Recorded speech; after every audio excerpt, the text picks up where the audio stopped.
అజ్ఞానతిమిరాంధస్య జ్ఞానాంజనశలాకయా చక్షురున్మీలితం येन తస్మై శ్రీ గురవే నమః. పతంజలి యోగ సమితి ఆధ్వర్యంలోని ఇంత చక్కగా assistant yoga teacher training course ఏదైతే కండక్ట్ చేస్తున్నారో ఇది అద్భుతమైనటువంటి కార్యం. ఇది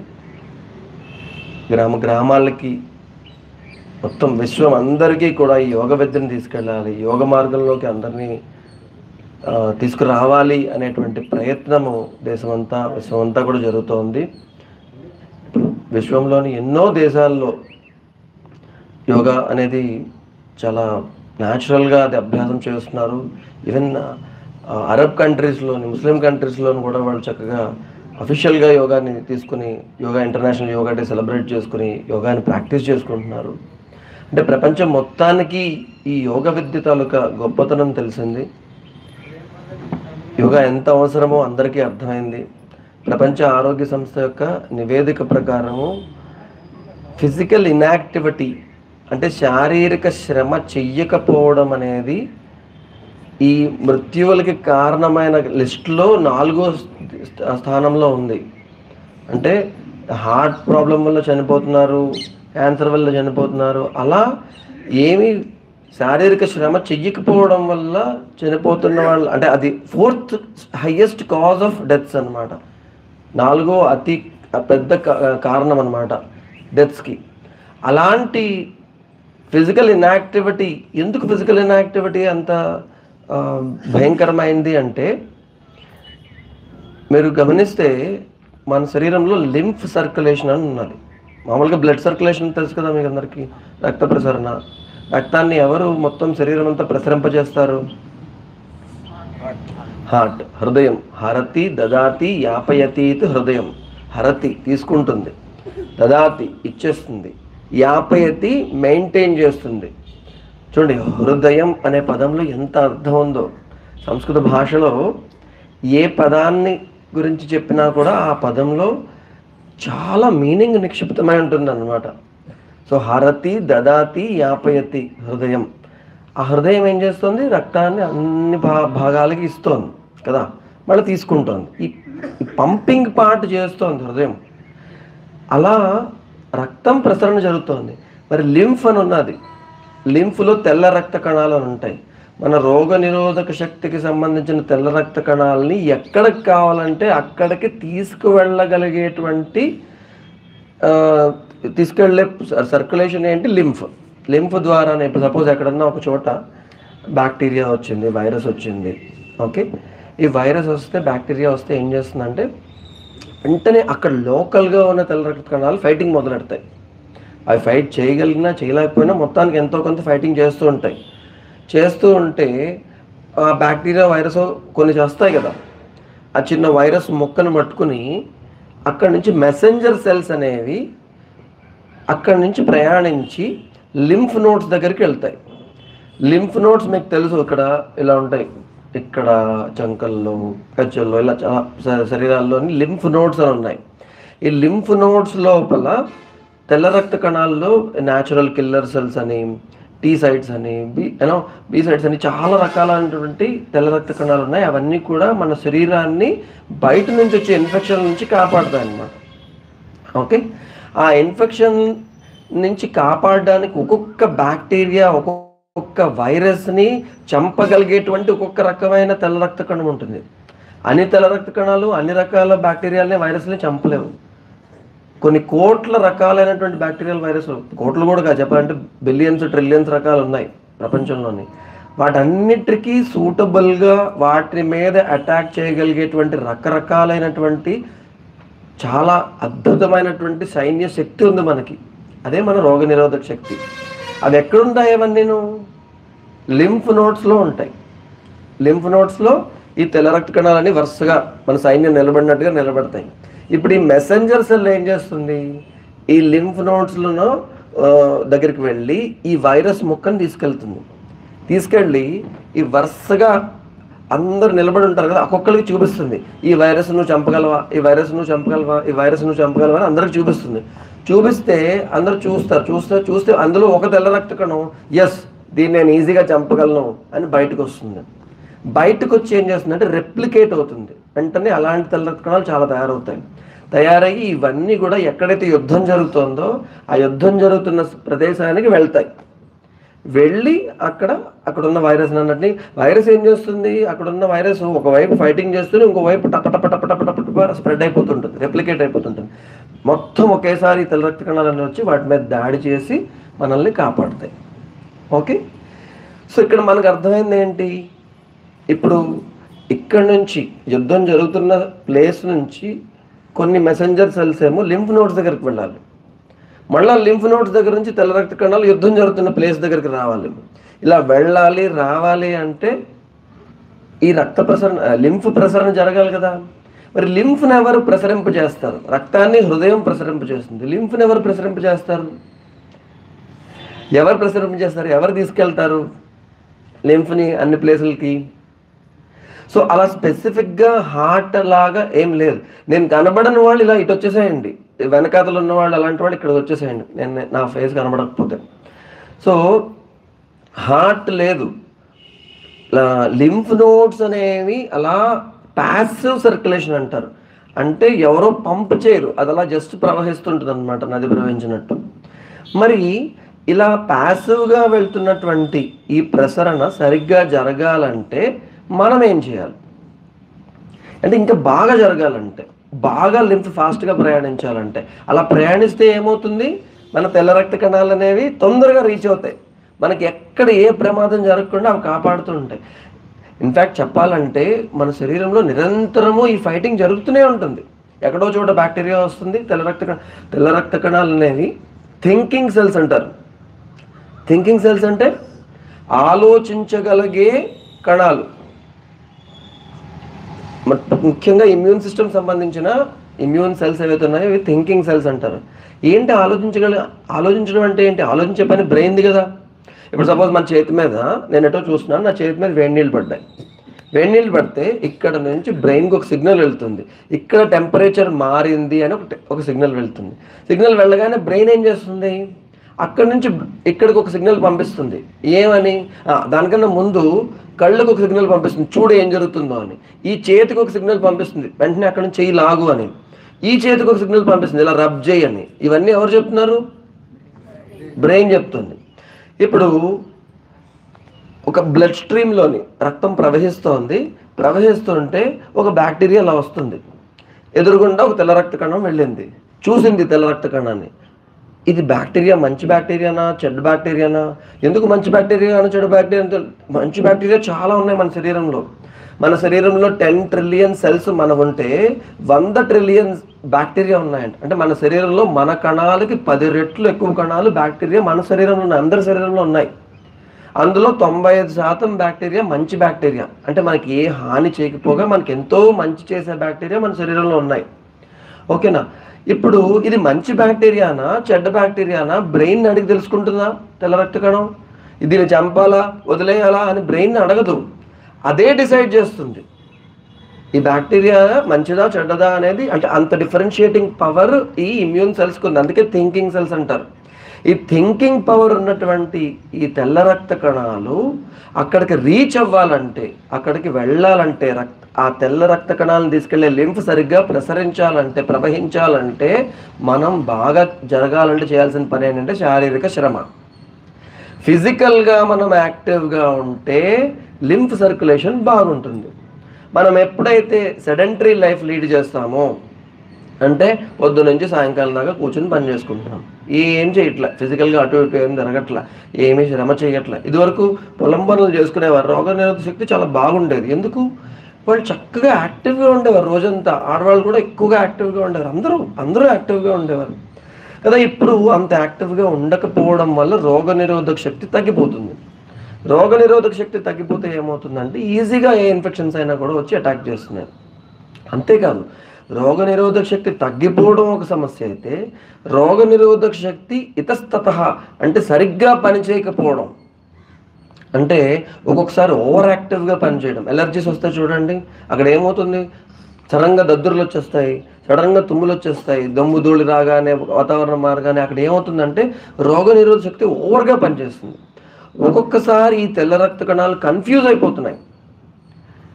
ఇప్పుడు నేనేం చెప్పాను, మంచి బ్యాక్టీరియాకి చెడ్డ బ్యాక్టీరియాకి తేడా చెప్పగలిగేటువంటి అద్భుతమైనటువంటి తెలివితేటలు ఉన్నటువంటి థింకింగ్ పవర్ ఉన్నటువంటి తెల్ల రక్త కణాలు సడన్గా ఏం చేస్తున్నాయి, కన్ఫ్యూజ్ అయిపోయి మన శరీరం మీద, మన కణాల మీదే అటాక్ చేసేస్తున్నాయి. అంటే మంచి బ్యాక్టీరియాకి చెడ్డ బ్యాక్టీరియాకి తేడా చెప్పగలిగినవి అసలు బ్యాక్టీరియాకి నార్మల్ సెల్కి తేడా చెప్పలేకపోతున్నాయి, అంత కన్ఫ్యూజ్ అయిపోతున్నాయి. అప్పుడు ఏం చేస్తున్నాయి, తెల్ల రక్త కణాలు బ్యాక్టీరియా అనుకుని మన బాడీ మీద, మన స్కిన్ మీద అటాక్ చేసేస్తే సోరియాసిస్ అని, లేకపోతే తెల్ల మచ్చలు ఉంటాయి చూడండి, బొల్లి మచ్చలు, విటిలిగో అని, అలాంటి సమస్యలు వస్తున్నాయి. అదే మన రక్తనాళాల మీద అటాక్ చేస్తే వాస్కులైటిస్, జాయింట్స్ మీద అటాక్ చేస్తే రొమటాయిడ్ ఆర్థరైటిస్, గౌటీ అలాగే సోరియాటిక్ ఆర్థరైటిస్, వెన్నెముక మీద అటాక్ చేస్తే యాంకలైజింగ్ స్పాండిలైటిస్, అలాగా మెదడు మీద అటాక్ చేస్తే Guillain Barry syndrome, multiple sclerosis, ఇలాంటి రకరకాలైనటువంటి అంటే 100కి పైగా ఉన్నటువంటి జబ్బులు కేవలం మన రోగనిరోధక శక్తి అంటే కన్ఫ్యూజ్ అయిపోయి తన సొంత కణాలని తను అటాక్ చేయడం వల్ల వస్తున్నాయి. ఎందువల్ల ఇలా వస్తుంది? ఇందులో మొట్టమొదటి కారణం శారీరక శ్రమ లేకపోవడం, శారీరక శ్రమ చేయకపోవడం. ఇంకా చాలా కారణాలు ఉన్నాయి. ఈ కన్ఫ్యూజ్ అయిపోవడానికి కారణం ఏంటంటే శరీరం లోపల కొన్ని రకాల ఫ్రీ రాడికల్స్ అనేవి తయారయ్యి అవి కన్ఫ్యూజ్ చేసేస్తున్నాయి ఈ తెల్ల రక్త కణాలని. అందువల్ల అది బ్యాక్టీరియాకి మంచి సొంత కణాలకి తేడా తెలుసుకోవాలి. అంటే మన బోర్డర్లో సెక్యూరిటీ ఫోర్స్ ఉంటారు, బోర్డర్ సెక్యూరిటీ ఫోర్స్, వాళ్ళు ఏం చేస్తారు, పాకిస్తాన్ నుంచి ఇంకా వేరే శత్రు దేశాల నుంచి, నైబరింగ్ కంట్రీస్ నుంచి టెర్రరిస్టులు కానీ వాళ్ళ ఆర్మీ కానీ మన దేశంలోకి చొచ్చుకు రాకుండా అవి వాళ్ళు కాపాడుతారు. అలాంటి ఆ సైనికులు మన ఇండియన్స్ మీద వచ్చి అటాక్ చేశారనుకోండి, మన సైనికులే మన మీదే అటాక్ చేస్తే దాన్నే ఆటో ఇమ్యూనిటీ అంటారు అనమాట. అప్పుడు జనరల్గా ఇప్పుడు ఏమవుతుందంటే ఒక మామూలు డాక్టర్ గారి దగ్గరికి వెళ్తే వాళ్ళు ఏం చేస్తారంటే వాళ్ళకి ఏం చేయాలో తెలియక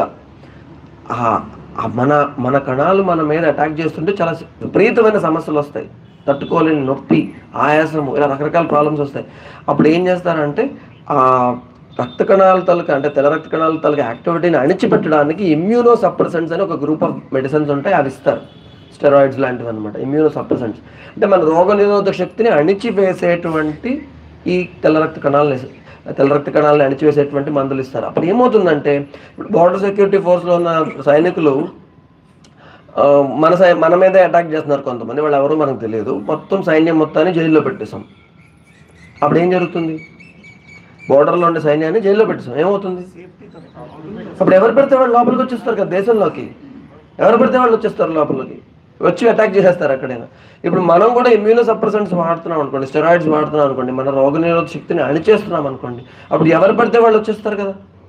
ఏ బ్యాక్టీరియా పడితే ఆ బ్యాక్టీరియా, ఏ వైరస్ పడితే ఆ వైరస్ మన శరీరంలోకి వచ్చేసి అదేం చేస్తుంది, అటాక్ చేస్తుంది. వైటల్ ఆర్గాన్స్ చాలా ఇంపార్టెంట్, కిడ్నీ కావచ్చు, లివర్ కావచ్చు, హార్ట్ కావచ్చు, బ్రెయిన్ కావచ్చు, లంగ్స్ కావచ్చు, ప్యాంక్రియాస్ కావచ్చు, వాటి మీద అటాక్ జరిగే అవకాశం ఉంది.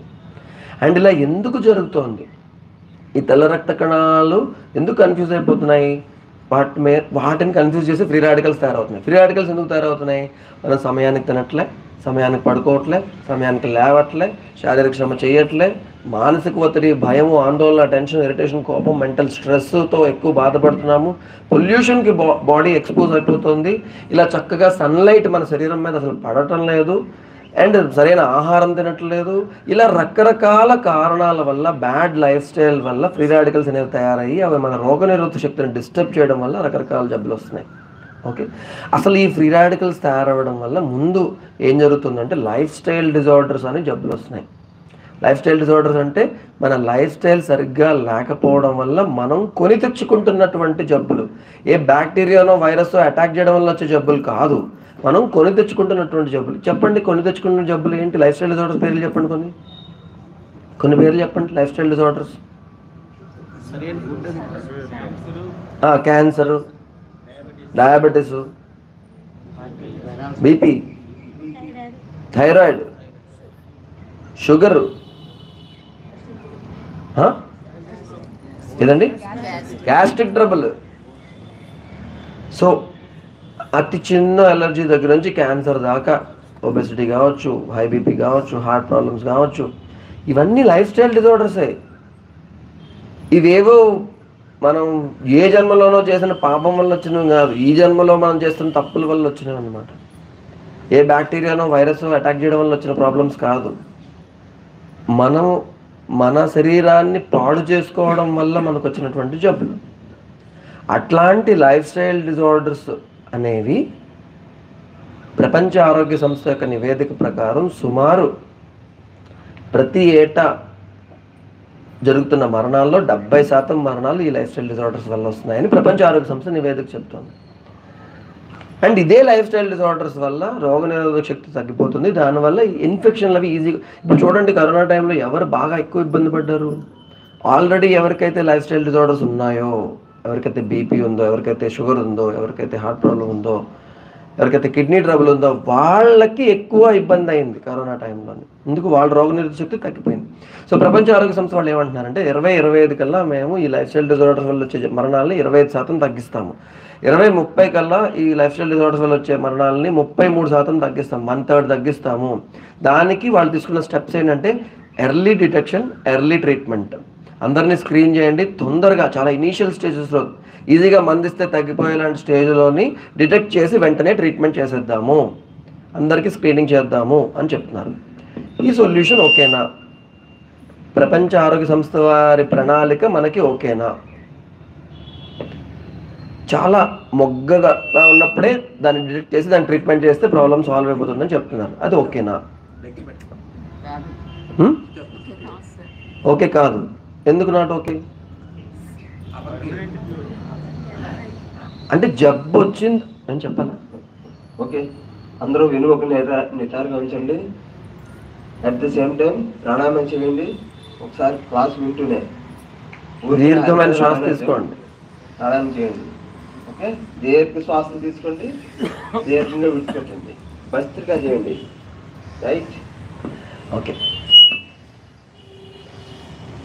ఏం చెప్తున్నాను? ప్రపంచ ఆరోగ్య సంస్థ. సో ఇది ఓకేనా? వాళ్ళు ఏమంటున్నారంటే ప్రతి 6 నెలలకి మొత్తం అందరికీ, ప్రపంచంలో ఉన్న వాళ్ళందరికీ కూడా అన్ని టెస్టులు చేసేసేయండి. బ్లడ్ టెస్టులు, ఎంఆర్ఐలు, ఎక్స్రేలు, ఇవన్నీ చేసేసి ఎవరికన్నా ముందే ఏదో ప్రాబ్లం వస్తే వెంటనే ట్రీట్మెంట్ చేయండి అంటున్నారు. ఒక కరోనా టెస్ట్ చేయించడానికే మొత్తం దేశానందరికీ చాలా కష్టపడ్డాం మనం. అలాంటిది ప్రతి 6 నెలలకి అందరికీ అన్ని టెస్టులు చేసేయమంటున్నారు. డబ్బులు ఉన్న వాళ్ళు చేయించుకుంటున్నారు, ప్రతి సంవత్సరం కంప్లీట్ హెల్త్ చెకప్ చేయించుకుంటున్నారు. అలా అందరికీ చేయడం సాధ్యమేనా? సాధ్యం కాదు. కొన్ని దేశాలు ఉన్నాయి, సాధ్యమైన దేశాలు, సంపన్న దేశాలు ఉన్నాయి, వాళ్ళు ప్రపంచ ఆరోగ్య సంస్థ చెప్పినవి చేయగలుగుతారు. ఓకే, అండ్ చాలా ఇనిషియల్ స్టేజ్లోనే వాళ్ళందరికీ ఉచితంగా చికిత్సలు చేయగలిగేటువంటి మెడికల్ ఇన్ఫ్రాస్ట్రక్చర్ ఉంది ఆ సంపన్న దేశాల్లోనే. ఓకే, ఆ సంపన్న దేశాల్లో ఎక్కడైతే ప్రపంచ ఆరోగ్య సంస్థ సూచనలు పాటిస్తున్నారో అక్కడ గమనిస్తే మామూలుగా డెవలపింగ్ కంట్రీస్లో, ఇంకా అభివృద్ధి చెందుతున్న దేశాల్లో 70% మంది లైఫ్ స్టైల్ డిజార్డర్స్ వల్ల చనిపోతున్నారు.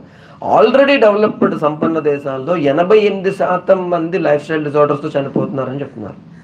ఎక్కడైతే ప్రపంచ ఆరోగ్య సంస్థ తాలూకా సొల్యూషన్ ఇంప్లిమెంట్ చేస్తున్నారో అక్కడ ఇంకా ఎక్కువ మంది చనిపోతున్నారు లైఫ్ స్టైల్ డిజార్డర్స్ తోటి. ఓకే, సో ఈ సొల్యూషన్ కరెక్ట్ కాదు. సొల్యూషన్ ఏంటంటే జబ్బు వచ్చిన తర్వాత ట్రీట్మెంట్ చేయడం కాదు, జబ్బు రాకుండా మనల్ని మనం కాపాడుకోవాలి. అంటే మంచి మంచి లైఫ్ స్టైల్ని మనం మెయింటైన్ చేయాలి. అలాంటి లైఫ్ స్టైల్ మెయింటైన్ చేయాలి అంటే ఆ లైఫ్ స్టైల్ మెయింటైన్ చేయడానికి మనం ఎలా మెయింటైన్ చేయాలి, ఏం చేయాలి అనేటువంటి జ్ఞానాన్ని సంపాదించాలి మనం.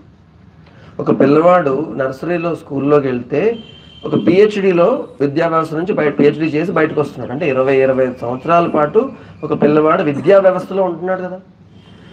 అన్ని సంవత్సరాలు తన జీవితాన్ని విద్యా వ్యవస్థకి ఇచ్చినటువంటి పిల్లవాడికి పిహెచ్డి చేసి బయటకు వచ్చిన తర్వాత తను ఎల్లప్పుడూ ఆరోగ్యంగా ఉండడానికి, ఏ జబ్బులు రాకుండా కాపాడుకోవడానికి, వైద్యుని అవసరం లేకుండా ఎల్లప్పుడూ ఉండడానికి కావలసిన జ్ఞానము ఈ విద్యా వ్యవస్థ ఇస్తుందా లేదా? నువ్వు ఏం చేస్తే ఎల్లప్పుడూ ఆరోగ్యంగా ఉంటావు అది ఇది అని ఎవరన్నా చెప్తున్నారా అథెంటిక్గా? ఏవో చేతులు కడుక్కోండి, హైజెనిక్గా ఉండండి, మంచి ఆహారం తినండి అని చెప్తున్నారు, కానీ డీటెయిల్డ్గా చెప్తున్నారా? సో మరి కరోనా తర్వాత అందరికీ కూడా ఏం చేస్తే నేను ఆరోగ్యంగా ఉంటాను అనే క్వశ్చన్ ఉన్నది, అవునా? ఆ క్వశ్చన్ ఉంటే దానికి సమాధానం ఎక్కడ వెతుక్కుంటున్నాము? సోషల్ మీడియాలో వెతుక్కుంటున్నాం. సోషల్ మీడియాలో అంటే ఫేస్బుక్లో, వాట్సాప్లో, ట్విట్టర్లో, యూట్యూబ్లో, ఇంటర్నెట్, ఇన్స్టాగ్రామ్లో, ఇక్కడ అందరూ కూడా రకరకాలైనటువంటి సలహాలు ఇస్తున్నారు. ఏం సలహాలు ఇస్తున్నారు? ఇట్లా చెయ్యండి, ఇట్లా ఉండండి, ఇట్లా ఉండొద్దు, ఈ కషాయం తాగండి మీ క్యాన్సర్ తగ్గిపోతుంది, ఈ పౌడర్ తినండి మీ కిడ్నీలో ప్రాబ్లమ్స్ సాల్వ్ అయిపోతాయి, ఈ డైట్ చేయండి మీకు 6 ప్యాక్ వచ్చేస్తుంది, లేకపోతే 0 సైజ్ వచ్చేస్తారు, ఇలా ఏవేవో చాలామంది చెప్తున్నారు. ఈ జ్యూస్ తాగండి పొద్దున్నే, ఇలా చెప్తున్నారు. అయితే ప్రాబ్లం ఏంటంటే మనందరం కూడా ఒకేలాగా లేము.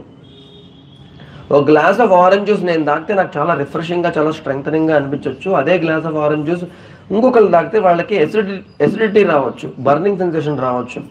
అంటే అందరూ ఒకేలాగా లేము. ఒక చిట్కా నాకు పనిచేస్తే అదే చిట్కా మీకు పనిచేయకపోవచ్చు, అవునా? సో మరి ఎవరో టీవీలో అందరికీ ఒకటే ప్రిస్క్రిప్షన్, సేమ్ ప్రిస్క్రిప్షన్, అందరూ ఈ డైట్ ఫాలో అయిపోండి చెప్పేసి మనం ఫాలో అయిపోతే ప్రమాదం కదా. సో మనకు కావాల్సిన చిట్కాలా లేకపోతే ఆరోగ్య సూత్రాలా? ఆరోగ్య సూత్రాలు అనేవి యూనివర్సల్ అంటారు, యూనివర్సల్ హెల్త్ ప్రిన్సిపల్స్. ఎందుకు యూనివర్సల్ అంటాము? దేశంతో కానీ, మనుషులతో కానీ, సమయంతో కానీ ఇది మారదు. మారకుండా ఉండే వాటినే యూనివర్సల్ ట్రూత్స్ లేదా ఇక్కడ చికిత్సా సూత్రాలు అంటారు, ఆరోగ్య సూత్రాలు అంటారు. మారకుండా ఉండే వాటిని.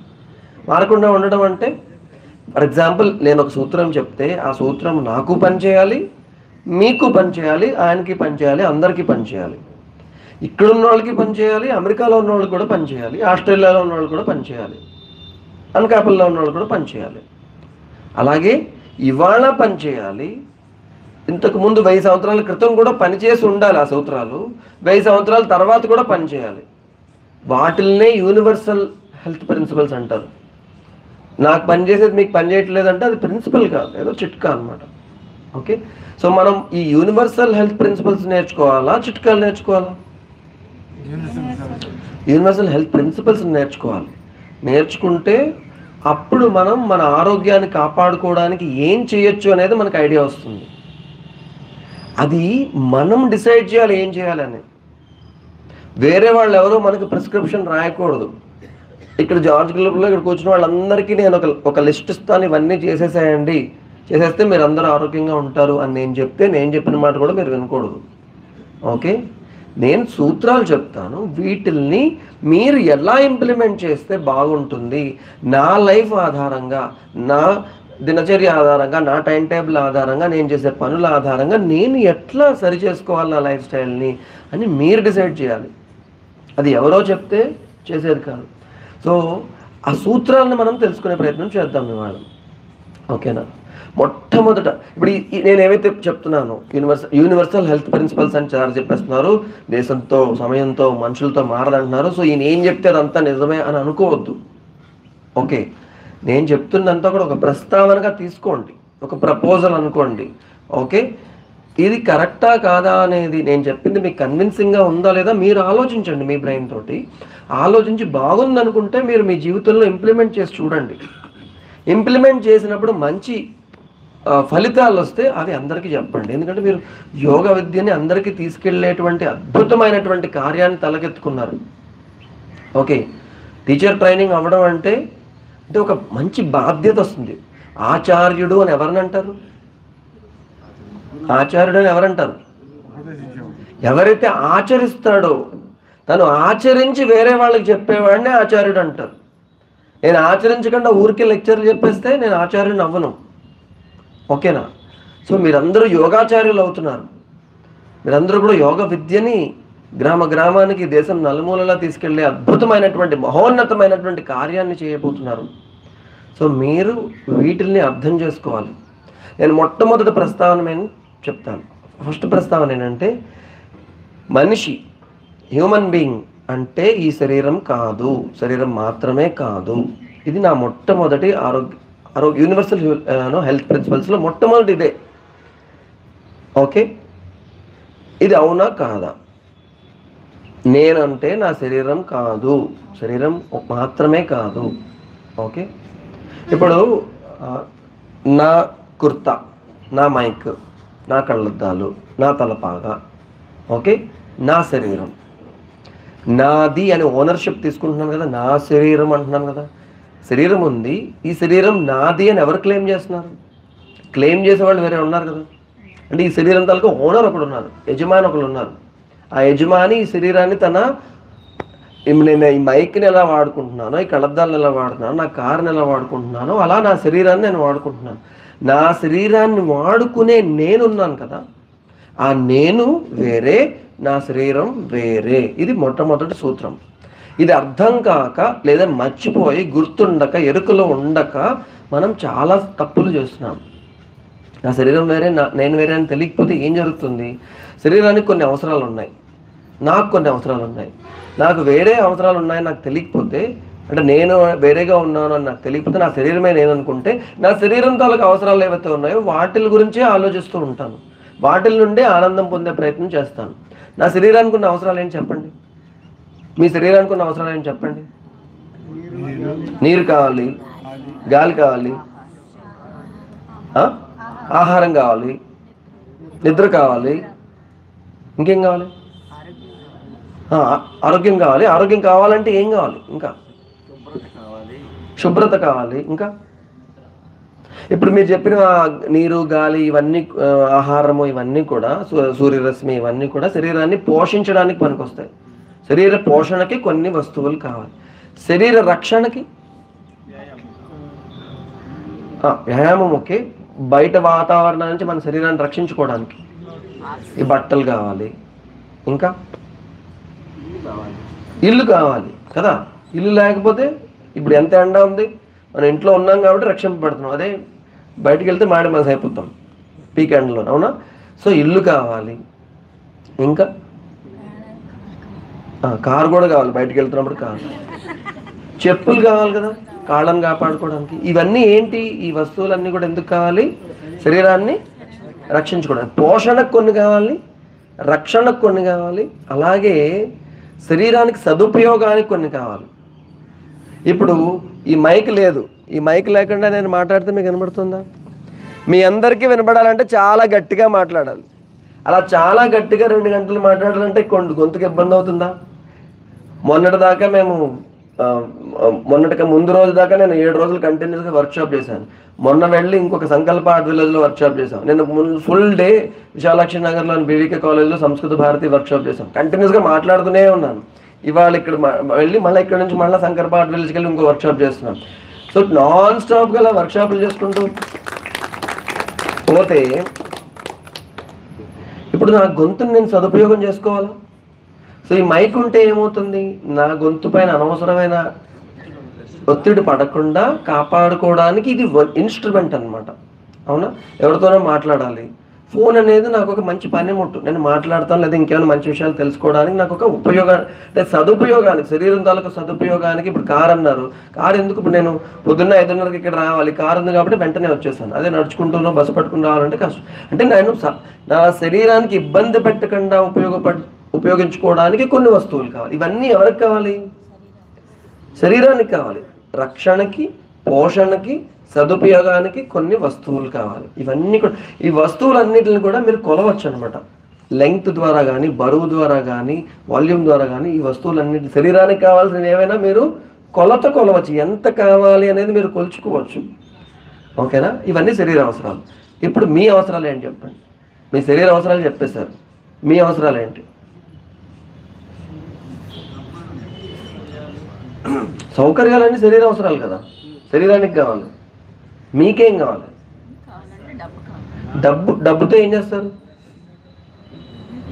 అన్ని కొనుక్కునేవన్నీ శరీరానికే కదా. సో డబ్బు కూడా శరీర అవసరాలు తీర్చుకోవడానికి.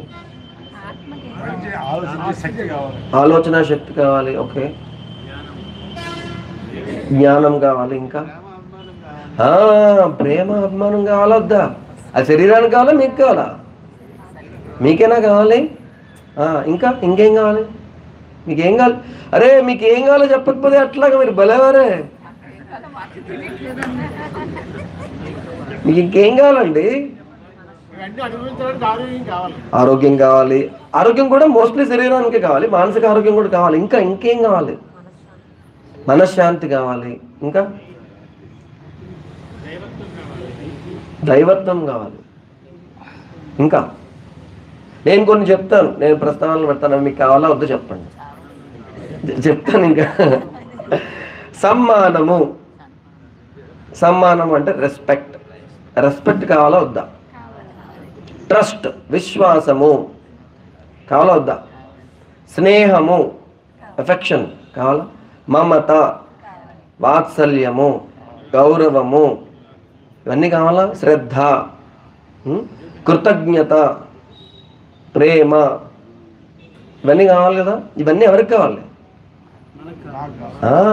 నాకు కావాలి, నా శరీరానికి కాదు. ఇవన్నీ నాకు కావాలి. ఇవన్నీ ఉంటే నేను సంతోషంగా ఉంటాను. అల్టిమేట్గా ఏం కావాలి? సంతోషం కావాలి. అవునా? సో ఈ సంతోషం ఎవరికి కావాలి? ఇప్పుడు నేను చెప్పినవన్నీ, గౌరవము, ఆప్యాయత, ప్రేమ, మమత, ట్రస్ట్, విశ్వాసము, ఇవన్నీ ఎవరికి కావాలి? నాకు కావాలి. ఓకేనా? ఇప్పుడు నేనేం చెప్తున్నానంటే, ఈ నాకు కావాల్సినవి కొలవలేము. నా శరీరానికి కావాల్సినవి కొలవచ్చు, బరువు తోచవచ్చు, లేకపోతే వాల్యూమ్, ఎన్ని పాలు కావాలి, ఎంత ఆహారం కావాలి, ఇన్ని గ్రాములు కావాలి, ఇన్ని ఇడ్లీలు కావాలి, ఇన్ని దోశలు కావాలి, అవునా? లేకపోతే ఇన్ని బట్టలు కావాలి, ఇన్ని వెహికల్స్ కావాలి, ఇంత ఇల్లు కావాలి అని కొలుచుకోవచ్చు. మీకు కావాల్సిన వాటిని కొలవలేదు. ఇంత రెస్పెక్ట్ కావాలి, 1 కిలో రెస్పెక్ట్ కావాలి, 200 ml ట్రస్ట్ కావాలి, అలా కొలవగలుగుతామా? కొలవలేము. సో వాటిని అంటే క్వాంటిఫై చేయలేము. వాటి క్వాలిటీ ఆధారంగా మనం తెలుసుకోగలుగుతాం. అవతల వ్యక్తి మన పైన నిజంగా ప్రేమ చూపిస్తున్నాడు, ఎంత ఎలాంటి ప్రేమ చూపిస్తున్నాడు, ఆ క్వాలిటీని తెలుసుకోగలుగుతాం అనమాట. క్వాంటిటీ తెలుసుకోలేము. అయితే ఇక్కడ ఏమవుతుందంటే, ఇక్కడ ఒక ప్రపోజల్ ఏంటంటే, నేను చెప్పేది మీకు కావలసినటువంటి అవసరాలు ఏవైతే ఉన్నాయో అవి మీ శరీర అవసరాలతో తీరవు అంటున్నాను. మీ శరీర అవసరాలు ఏవైతే ఉన్నాయో అవి మీ అవసరాలతో తీరవు అంటున్నాను. రెండు వేరు. ఇదొక ప్రపోజల్. ఓకే, ఇంకొక ప్రపోజల్ ఏంటంటే, మీ శరీర అవసరాలు అనేవి ఎప్పుడూ అక్కర్లా, అప్పుడప్పుడు కావాలి. అవునా కాదా? భోజనం కావాలి, ఎప్పుడు కావాలా? పొద్దున్న, మధ్యాహ్నం, రాత్రి, అంతేనా? నిద్ర కావాలి, ఎప్పుడు కావాలా? అక్కర్లేదు కదా. మంచినీళ్ళు కావాలి, ఎప్పుడు కావాలా? రోజంతా తాగుతారా? అక్కర్లేదు కదా. సో మీ శరీర అవసరాలు ఎప్పుడెప్పుడు కావాలి? అప్పుడప్పుడు కావాలి, టెంపరీ. కానీ మీ అవసరాలు ఎల్లప్పుడూ కావాలి. ఎప్పుడు రెస్పెక్ట్ కావాలా? అప్పుడప్పుడు కావాలా?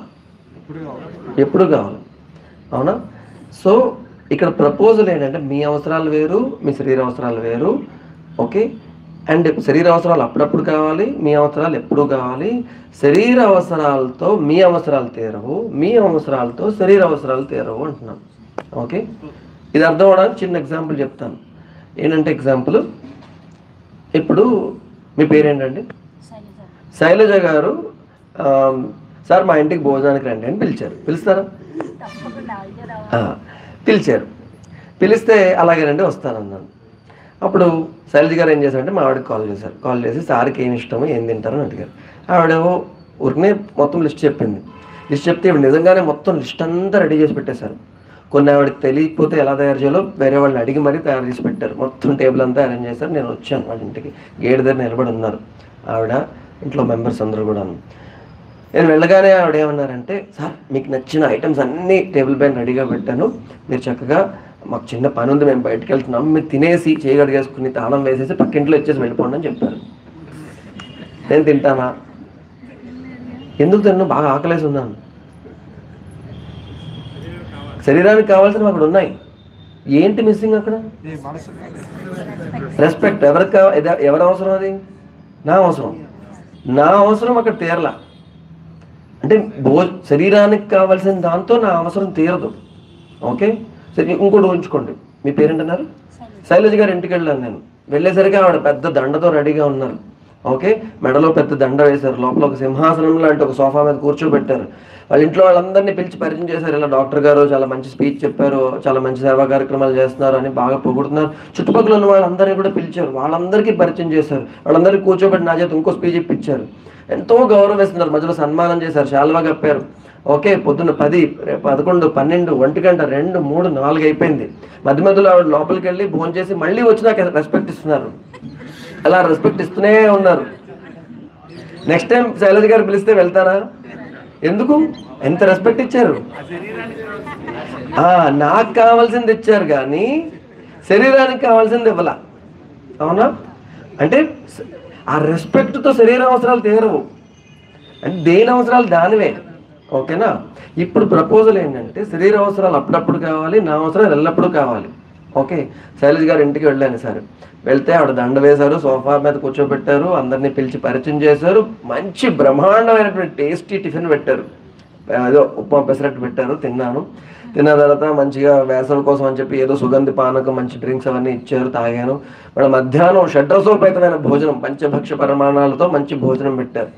ఆ భోజనం కూడా తినేశాను. తినేసిన తర్వాత మళ్ళీ సాయంకాలం ఏమో స్నాక్స్ పెట్టారు. ఇంక నేను వెళ్తానండి శైలజ గారు అంటే, సార్ మీరు తొందరగా తినేస్తారు కదా, డిన్నర్ రెడీ అయిపోయింది, తినేసి వెళ్ళండి అన్నారు. అంటే సరే అన్నాను. చక్కగా వడ్డిచ్చారు, తింటున్నాను. ఇలా వాడికి ఫోన్ వచ్చింది. శైలజ గారు పక్క రూమ్లోకి వెళ్ళారు. ఇంకొంతసేపు ఉండగా జిడ్డుగాడు వచ్చాడు, పొద్దు నుంచి వదలట్లేదు అని అన్నారు. అది మాట నా చెవిన పడింది.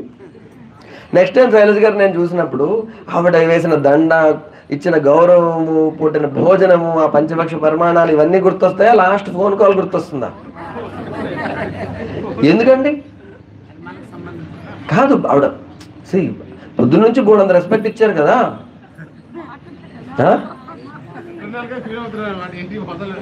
లేదు, ఆవిడ నిజంగానే ఇచ్చారు. లాస్ట్లో ఏదో అలసిపోయి అన్నారు అన్నమాట.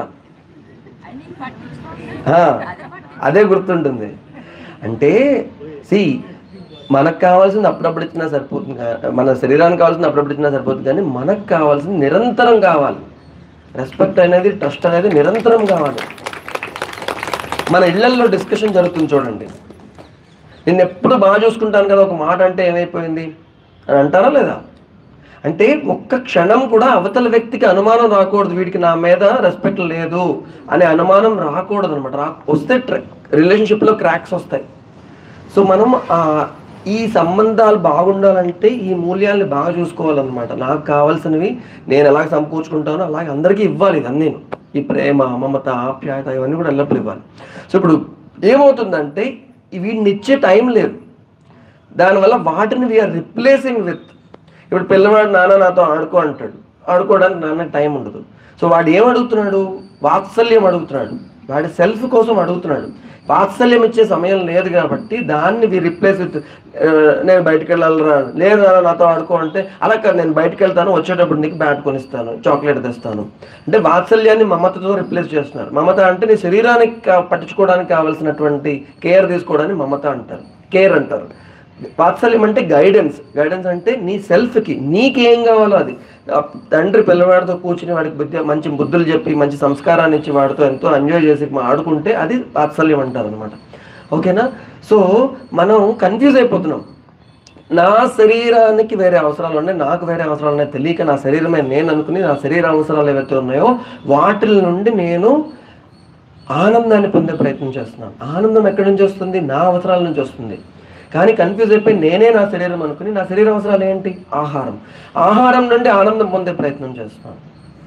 ఓకే, ఏదో నాకు ఫోన్ కావాలి, ఫోన్ దేనికి కావాలి? కొంత ఇన్ఫర్మేషన్ కోసం కావాలి, కొంత ఏదో కమ్యూనికేషన్ కోసం కావాలి. ఈ ఫోన్ నుంచి ఆనందం పొందే ప్రయత్నం చేస్తాను. కారు కావాలి, కారు దేనికి కావాలి? ఎక్కడి నుంచి అక్కడికి వెళ్ళడానికి కావాలి. కారు నుంచి ఆనందం పొందే ప్రయత్నం చేస్తాను. ఇల్లు కావాలి, ఇల్లు దేనికి కావాలి? నాకు ప్రొటెక్షన్ కోసం కావాలి. ఇల్లు నుంచి ఆనందం పొందే ప్రయత్నం చేస్తున్నాను. మంచి ఇల్లు ఉంటే హ్యాపీ, మంచి కారు ఉంటే హ్యాపీ, కొత్త ఫోన్ ఉంటే హ్యాపీ, మంచి ఫుడ్ తింటే హ్యాపీ. ఇప్పుడు ఏమవుతుందంటే హ్యాపీనెస్ అనేది మనకి ఎప్పుడు కావాలి కదా. ఇప్పుడు ఏమవుతుంది, అన్నం తింటే అలా తింటూ ఉంటే కంటిన్యూస్గా హ్యాపీనెస్ వచ్చేస్తుందా? రాదు. అప్పుడు ఏమవుతుంది, బాగా రకరకాల కొత్త కొత్త రుచులతో ఆహారాలు తినే ప్రయత్నం చేస్తున్నాం. ఇప్పుడు ఇలా బటన్ నొక్కితే స్విగ్గీ అని ఇవన్నీ అవన్నీ వచ్చేస్తున్నాయి సిటీస్లోని. అవి తక్కువని వచ్చి అవి తింటే స్వర్గంలో ఉన్నట్టు అనిపిస్తుంది అనమాట. ఎక్స్టసీ, ఫుడ్ గ్యాజం అంటారు. ఫుడ్ గ్యాజం వచ్చేస్తుంది తింటే అనమాట. నోట్లో పెట్టుకోగానే స్వర్గం చూసినట్టు అనిపిస్తుంది. ఎందుకు అంటే ఆ ఆహార పదార్థాల్లోని ఫ్లేవర్ ఎన్హాన్సింగ్ ఏజెంట్స్ అని కొన్ని రకాలైనటువంటి కెమికల్స్. ఒకప్పుడు టేస్టింగ్ సాల్ట్ విన్నారా? ఆ టేస్టింగ్ సాల్ట్ లాంటివి ఇప్పుడు కొత్త కొత్త కెమికల్స్ చాలా వచ్చినాయి అనమాట. ఇవి ఆహారంలో కలిపితే ఏమవుతుందంటే నోట్లో పెట్టుకోగానే అద్భుతంగా అనిపిస్తుంది. మన టేస్ట్ బడ్స్ని ఓవర్ స్టిమ్యులేట్ చేసేస్తున్నాయి ఈ పదార్థాలు తింటే ఇంక మామూలు ఇంట్లో ఉండే అన్నము కూర గడ్డిలాగా అనిపిస్తుంది. అసలు నచ్చట్లే. బయటికి వెళ్ళే తినాలనిపిస్తుంది, మళ్ళీ మళ్ళీ అదే తినాలనిపిస్తుంది. అది తింటేనే ఆనందం వస్తుంది అనిపిస్తుంది. దాని నుంచి ఆనందం పొందే ప్రయత్నం చేయడం వల్ల, ఓవర్గా తినడం వల్ల రకరకాల జబ్బులు కొని తెచ్చేసుకుంటున్నాం. ఓకేనా? అదే కాదు, ఇప్పుడు ఫోన్ ఉంది. ఫోన్ దేనికి వాడుకోవాలి? అందరితో కమ్యూనికేట్ చేయడానికి వాడుకోవాలి, మనకి ఏదైనా ఇన్ఫర్మేషన్ తెలుసుకోవడానికి వాడుకోవాలి. కానీ ఫోన్ నుంచి ఆనందం పొందే ప్రయత్నం చేస్తున్నాం. సో పక్కన వేరే వాళ్ళు మాట్లాడుతున్నా కూడా ఫోన్లో చూస్తూ అని ఫోన్లోనే కంటిన్యూస్గా ఉంటుంది మాట. వాడి వైపు మొహమే పట్టట్లేదు. అలాగే సో కంటిన్యూస్గా ఫోన్లో దూరిపోతున్నాం. ఫోన్ నుంచి ఆనందం పొందే ప్రయత్నం చేస్తున్నాం. అందువల్ల ఏమవుతుంది, రాత్రి సరిగ్గా పడుకోవట్లేదు. ఓకే, చాలా స్ట్రెయిన్ అయిపోతున్నాం. అండ్ చాలా నెగటివ్ ఇన్పుట్స్ వచ్చేస్తున్నాయి ఫోన్. దానివల్ల కూడా హెల్త్ పాడైపోతుంది. ఇలా మన శరీర అవసరాల నుంచి ఆనందం పొందే ప్రయత్నం చేయడం వల్ల అనారోగ్యాన్ని కొని తెచ్చుకుంటున్నాం మనం. మనలో ఎరుక ఉంటే ఎల్లప్పుడూ మనము నేను నా శరీరం కాదు, నాకు ఆనందాన్ని ఇచ్చేవి ఇది కాదు, నాకు ఆనందాన్ని ఇచ్చేవి వేరే ఉన్నాయి. ఓకే, చక్కగా ధ్యానం కుదిరితే అందులో ఆ బ్లిస్ అనేది, ఆ ఆనందం అనేది, ఆ బ్రహ్మానందమైన స్థితి ఎంత బాగుంటుంది. అలాగే మీరు పక్క వాళ్ళకి ఏదైనా సహాయం చేస్తే, వాళ్ళు కృతజ్ఞత చెప్తే ఆ సాటిస్ఫాక్షన్ ఎంత బాగుంటుంది. మీ పిల్లలతో, మీకు కుటుంబ సభ్యులతో, మీ తల్లిదండ్రులతో టైం స్పెండ్ చేసి ఫోన్లు గిన్లు ఏమి లేవు, చక్కగా కూర్చుని కబుర్లు చెప్పుకుంటే. మేము కూర్మ గ్రామం అనే ఒక ప్లేస్కి వెళ్ళాం. చాలామందికి తెలిసి ఉంటుంది కూర్మ గ్రామం. శ్రీకాకుళంలోని శ్రీముఖలింగం దగ్గర ఉన్నది. అది ఎస్టాబ్లిష్ చేసిన ఆయన నరోత్తమ దాస గారు ఈ మధ్యనే మా దగ్గర ఒక నెల రోజుల నుండి ట్రీట్మెంట్ తీసుకుని వెళ్ళారనమాట. వారు ఏం చేశారు, ఇస్కాన్లో ఆయన స్వామీజీ అనమాట, నరోత్తమ దాస అని. ఆయన ఈ కూర్మ గ్రామంలో ఒక 100 ఎకరాల స్థలంలో కొన్ని ఫ్యామిలీస్ని పెట్టి ఒక స్వయం సమృద్ధి గ్రామాన్ని తయారు చేశారు. అంటే వాళ్ళ బట్టలు వాళ్ళే నేసుకుంటారు, వాళ్ళ ఇల్లు వాళ్ళే కట్టుకుంటారు, వాళ్ళ పంటలు వాళ్ళే పండించుకుంటారు. బయట ప్రపంచం మీద ఆధారపడకుండా వాళ్ళకి కావాల్సినవన్నీ వాళ్ళే సమకూర్చుకుంటారు అనమాట. ఓకే, వాళ్ళు. అండ్ ఇంకొక విచిత్రం ఏంటంటే అక్కడ కరెంట్ ఉండదు, మోటార్ ఉండదు, పంపులు ఉండవు. వ్యవసాయానికి అన్నిటికీ వాళ్ళు ఎక్కడ మొత్తం 100 ఎకరాల్లో మీరు ఎక్కడ చూసినా నుయ్యి కనిపిస్తుంది. నూతులు ఫుల్గా ఉన్నాయన్నమాట. ప్రతి ఇంటి దగ్గర బయట ఒక నుయ్యి ఉంటుంది అనమాట. సో చక్కగా నీళ్ళు తోడుకోవడం, వాడుకోవడం అనమాట. కరెంట్ ఉండదు. ఓకే, అందరూ చక్కగా 7:30 ఆ టైం కల్లా పడుకుని పోతారు. పొద్దున్న 3:30కి లేస్తారు. లేచి ఈ భజనలు ఇవన్నీ చేసుకుంటారు. దాని తర్వాత చక్కగా వ్యవసాయం చేసుకుంటారు. అక్కడ వర్ణాశ్రమ కళాశాలను ఉన్నదనమాట. సో అన్ని వర్ణాలకు సంబంధించిన అన్ని కళలు నేర్పుతారు అక్కడ. నేర్చుకుని అంటే మగ్గం నేయడం కావచ్చు, కొండలు తయారు చేయడం కావచ్చు, ఇలా అన్నీ నేర్పి వాళ్ళందరూ అవన్నీ చేసుకుంటూ ఈ ఆధ్యాత్మిక జీవితాన్ని గడుపుతారు. ఎన్నో ఫ్యామిలీస్ ఉన్నాయి, భార్యాభర్తలు, పిల్లలు వాళ్ళందరూ ఉన్నారు. అలాగే బ్రహ్మచారులు ఉన్నారు, చదువుకున్న వేద విద్యార్థులు ఉన్నారు, వాళ్ళందరూ ఉన్నారు. మాది సంస్కృత భారతి అనే సంస్థ ఉంది. నేను ఆంధ్రప్రదేశ్ సంస్కృత భారతికి ఉపాధ్యక్షుడిని. మేమేం చేస్తున్నామంటే ఆ గ్రామాన్ని మొత్తం సంస్కృత గ్రామంగా, అంటే అందరూ సంస్కృతం మాట్లాడే వాళ్ళుగా తయారు చేసే ప్రయత్నం చేస్తున్నాం అనమాట. ఓకే, అట్లాంటి ఈ చక్కటి ఈ కూర్మ గ్రామంలోని వాళ్ళు ఏం చేస్తున్నారు, వాళ్ళ ఫ్రూట్స్ వాళ్ళ మొత్తం అంతా కూడా వాళ్ళే పండించుకుంటున్నారు అనమాట. ఈ కూర్మ గ్రామానికి మేము వెళ్ళాం. నా పుట్టినరోజు సందర్భంగా సరదాగా ఎక్కడికైనా వెళ్దాం అని చెప్పి కూర్మ గ్రామానికి వెళ్ళి, ఆ రోజు చాలా బాగా జరిగింది అక్కడ అంతాను. ఆ రోజు వాళ్ళని అడిగాం, ఏమంటే ఇక్కడ ఉండొచ్చా? అంటే ఉండొచ్చు. మా కుటుంబం మా ఫ్రెండ్ వాళ్ళ కుటుంబం 2 కుటుంబాలు వెళ్ళాం అనమాట. ఉండొచ్చా అంటే ఉండొచ్చు అన్నారు. ఉండొచ్చు అంటే మాకు ఒక 2 చిన్న చిన్న ఇల్లులు ఇచ్చారనమాట. ఆ ఇంట్లో ఉన్నాం అండి. ఆ ఇంటి బయట ఒక నుయ్యి ఉంది, నువ్వు చుట్టూరా ఒక పెద్ద ఇది అలా కట్టున్నది అనమాట. సో ఆ రోజు actually India versus New Zealand world cup match జరుగుతుంది. మామూలుగా ఇంట్లో ఉండుంటే ఏం చేసి ఉండేవాళ్ళని, ఆ వరల్డ్ కప్ మ్యాచ్ చూస్తూ ఉండేవాళ్ళని. అక్కడ ఫోన్ సిగ్నల్ కూడా లేదు, కరెంట్ లేదు, ఏమీ లేదు, అసలు వరల్డ్ కప్ మ్యాచ్ ఏం జరుగుతుందో తెలియదు. అండ్ చీకటి పడిపోయింది. వాళ్ళు కొన్ని దీపాలు ఇచ్చారు, ప్రమిదల్లో దీపాలు ఇచ్చారు. మేము 2 ఫ్యామిలీస్ మొత్తం సుమారు 11 మంది ఉన్నాము. చక్కగా ఆ నొయ్యి దగ్గర బయట కూర్చున్నాము, వెన్నెల ఉన్నది, చక్కగా కబుర్లు చెప్పుకున్నాము. ఎంతో చిన్నప్పుడు ఇంకొక ఫ్యామిలీ మా క్లాస్మేట్ అనమాట. ఇది చిన్నప్పుడు కబుర్లు, ఈ కబుర్లు, ఆ కబుర్లు అన్నీ చెప్పుకున్నాం. ఎంతో హ్యాపీనెస్ అనిపించింది అనమాట. ఓకే, అంటే ఆ సంబంధాల్లో ఉన్నది హ్యాపీనెస్. అక్కడ ఏమీ లేవు, సౌకర్యాలు ఏమి లేవు, కరెంట్ లేదు, లైక్ ఇంకా మంచాలు లేవు, ఏమి లేవు. నార్మల్ ఒక పల్లెటూరులో ఇదివరకు ఒక 100 సంవత్సరాల క్రితం ఎలా ఉండేదో అలా ఉంది అక్కడ. అలాంటి ప్లేస్లో ఎంతో హ్యాపీగా ఉన్నాం. అంటే ఇక్కడ హ్యాపీనెస్ అనేది సౌకర్యాల నుంచి రాలేదు కదా. హ్యాపీనెస్ ఎక్కడి నుంచి వచ్చింది? మనిషికి మధ్య సంబంధం బాగుంటే హ్యాపీనెస్ వస్తుంది. అవును, మీరందరూ కూడా కూర్మగ్రామం వెళ్ళి ఒకసారి చూసి రావచ్చు. మీరు ఉందామనుకుంటే ముందే వాళ్ళకి ఫోన్ చేసి వెళ్తే, ఒక ఫోన్ వాళ్ళు పెట్టుకున్నారు కమ్యూనికేషన్ కోసం అని చెప్పాను. ఓకే, సో వాళ్ళకి ఫోన్ చేసి వెళ్ళారంటే, అలాగే ఒక పర్టికులర్ రూమ్లో కరెంట్ ఉంది. ఓకే, ఆ కరెంట్ ఏంటంటే మొత్తం వాళ్ళు లెక్చర్స్ అవి ఇస్తుంటారు ఆన్లైన్లో స్ట్రీమింగ్ చేయడానికి, అది అంతే. మిగతా మొత్తం గ్రామం అంతా కూడా ఇలాగే ఉంటుంది అనమాట. సో వెళ్తే చక్కగా అక్కడ మీరు ఒక 2-3 రోజులు ఉండొచ్చు. ఒక్కరోజైనా మినిమం అక్కడ గడిపితే ఆ ఆహారం ₹1 డబ్బులు తీసుకోరు. మీరు వెళ్ళి అక్కడ ఉండడానికి కానీ భోజనానికి కానీ దేనికి ఏం డబ్బులు తీసుకోరు. చక్కగా అక్కడ మీరు కూడా మగ్గం మీద నెయ్యొచ్చు, అన్నీ చేయొచ్చు, బాగుంటుంది అనమాట, చాలా బాగుంటుంది అక్కడ. ఓకే, సో ఇక్కడ నేను చెప్పొచ్చేది ఏంటంటే, ఈ రిలేషన్షిప్స్ బాగుంటే మనం హ్యాపీగా ఉంటే ఆరోగ్యంగా ఉంటాం. బట్ రిలేషన్షిప్స్ నుంచి కాకుండా వస్తువుల నుంచి హ్యాపీనెస్ పొందే ప్రయత్నం చేస్తే ఆ హ్యాపీనెస్ అనేది శాశ్వతం కాదు కదా. టెంపరీగా ఏదో నోట్లో గులాబ్ జామ్ పెట్టుకున్నప్పుడు అబ్బా అనిపిస్తుంది. అది గొంతులోకి వెళ్ళిపోగానే హ్యాపీనెస్ ఉంటుందా? నేను గులాబ్ జామ్ తిన్నాను, నేను గులాబ్ జామ్ తిన్నాను గుర్తెచ్చుకున్న హ్యాపీనెస్ ఫీల్ అవుతామా? లేదు కదా. మళ్ళీ కంటిన్యూస్గా హ్యాపీనెస్ కావాలంటే ఇంకో గులాబ్ జామ్ తినాలి, అది తిన్నాక ఇంకోటి తినాలి. అలా కంటిన్యూస్ హ్యాపీనెస్ కావాలంటే తింటూనే ఉండాలి. తింటూనే ఉంటే హ్యాపీనెస్ వస్తుందా? 4-5 గులాబ్ జామ్ తిన్నాక ఏమనిపిస్తుంది?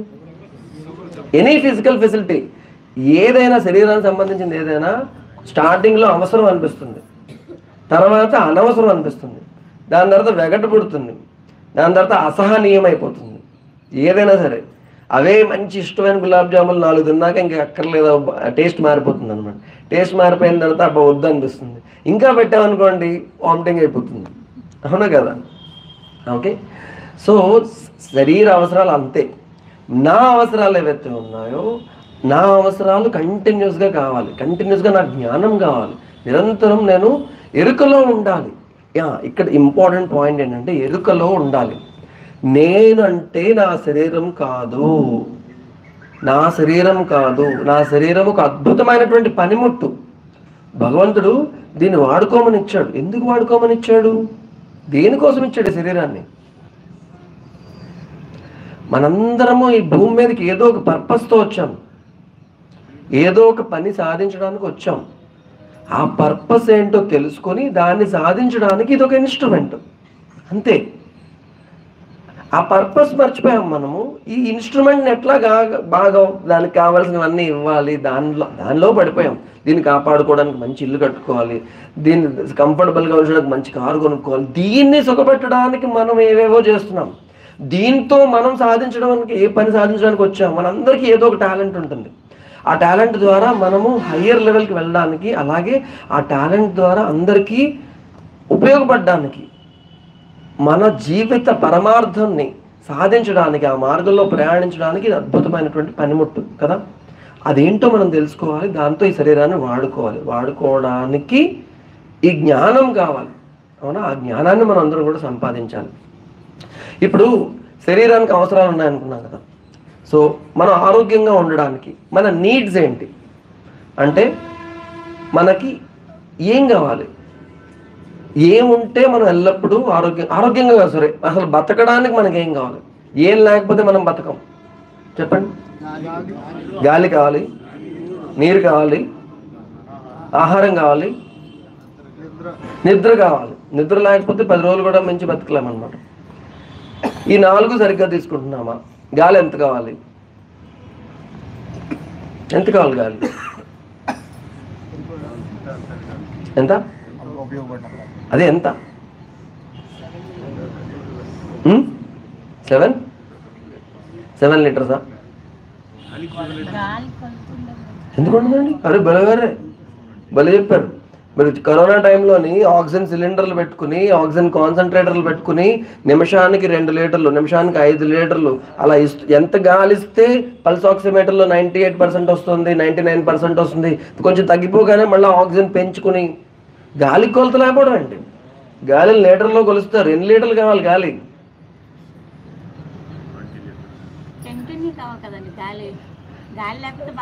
అవును, గాలి లేకపోతే బతకలేము. నేను సరిగ్గా బతకడానికి ఎంత గాలి కావాలని అడుగుతున్నాను. ఎవరైనా చెప్పారా మీకు చదువుకున్నప్పుడు ఇంత గాలి కావాలని? అదే మరి ప్రాబ్లం. అందుకని విద్యా వ్యవస్థలో మార్పు రావాలి. మేము ఏం చేసామంటే హోలిస్టిక్ హ్యూమన్ హెల్త్ అని ఒక కోర్స్ తయారు చేసాం. ఎవరి కోసం? All India council for technical education అని ఇంజనీరింగ్ కాలేజెస్ అన్నింటినీ గవర్న్ చేసే బాడీ ఉంది. సుమారు 15,000 ఇంజనీరింగ్ కాలేజెస్ ఉన్నాయి భారతదేశంలోని.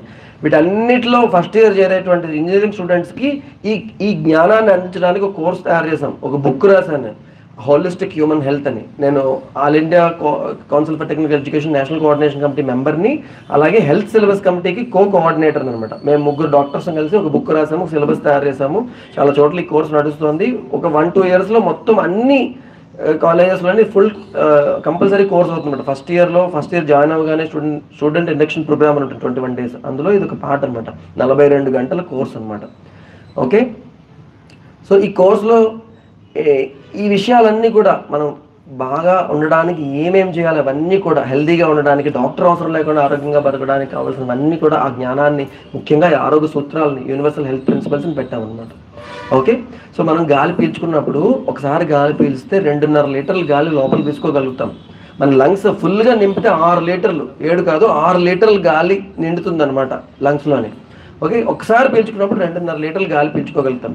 ఇప్పుడు మీరు లెక్చర్ వింటున్నా కూడా దొరమనాయుడు గారు మధ్యలో ప్రాణాయామం చేయండి అని ఎందుకు అంటున్నారు? మీరు ఎరుకలో ఉండాలి, మీ లంగ్ కెపాసిటీని బాగా వాడుకోవాలి అని ఆయన చెప్తున్నారు అనమాట. ఓకే, ఎందుకంటే రీసెర్చ్ ఏం చెప్తుందంటే సామాన్య మానవుడు 1/2 లీటర్ కన్నా తక్కువ గాలి పీలుస్తున్నాడు. ఒకసారి గాలి పీల్చినప్పుడు ఎంత పీల్చగలడు? 2.5 లీటర్లు పీల్చగలడు. ఎంత పీలుస్తున్నాడు? 1/2 లీటర్ కన్నా తక్కువ పీలుస్తున్నాడు. అంటే మన లంగ్ కెపాసిటీలో 20% కూడా మనం వాడుకోవట్లా. ఓకే, మీకు జియో వాడు కానీ ఎయిర్టెల్ వాళ్ళు కానీ 2 GB డేటా ఇచ్చారండి రోజుకి. అందులో మీరు 20% వాడుకొని మిగతాది ఎయిర్టెల్ వాడికి వదిలేస్తారా? ఎంత వీలైతే అంత వాడేస్తారా? నైట్ అయిపోయింది అనుకోండి, అరే ఇప్పుడు పిల్లలు అయితే ఏం చేస్తారంటే ఏదో ఒక సినిమా డౌన్లోడ్ పెట్టేస్తారు, ఎందుకైనా మంచిదని చెప్పి. అవునా? మరి మీ ప్రాణవాయువు కదండి మనం తీసుకునేది, ప్రాణవాయువు. ఈ ప్రాణవాయువుని తీసుకున్నప్పుడు మనకి ఉన్న కెపాసిటీలో 20% కూడా వాడుకోకపోవడం ఏంటి? అసలు ఎందుకు కావాలి ప్రాణవాయువు? ఎందుకు కావాలి ప్రాణవాయువు? దాంతో ఏం చేస్తాం? అది ప్రాణం కాపాడుతుంది. ఏం చేస్తుంది లోపల? ఎలా కాపాడుతుంది మన ప్రాణాన్ని? సెల్స్ అన్ని. ఇప్పుడు మనం ఆహారం తీసుకుంటామా? తీసుకున్న ఆహారము శక్తిగా మారాలంటే ప్రాణవాయువు కావాలి. మీరు ఏదైనా పని చేయాలంటే ప్రాణవాయువు ప్రెజెన్స్లో ఆ కెమికల్ రియాక్షన్స్ జరిగితే అంత శక్తిగా మారుతుంది. ప్రాణవాయువు లేకుండా శక్తిగా మారిన, మీరు ఊపిరి బిగించి పుల్లప్స్ పుషప్స్ చేశారనుకోండి, అప్పుడు కండరాల్లోని ఈ షుగర్స్ నుంచి శక్తి తయారైనప్పుడు లాక్టిక్ యాసిడ్ అని ఇంకా అదర్ బై ప్రొడక్ట్స్ తయారవుతాయి. అవి శరీరానికి హానికరం. ఎప్పుడు ప్రాణవాయువు లేకుండా కెమికల్ రియాక్షన్ జరిగితే, ప్రాణవాయువు ఉంటుండగా ఈ కెమికల్ రియాక్షన్ జరిగితే మొత్తం ఈ ఆహారం అంతా శక్తిగా మారుతుంది. ఏ కెమికల్స్ టాక్సిన్స్ తయారవ్వవు అనమాట. అందుకు ప్రాణవాయువు కావాలి.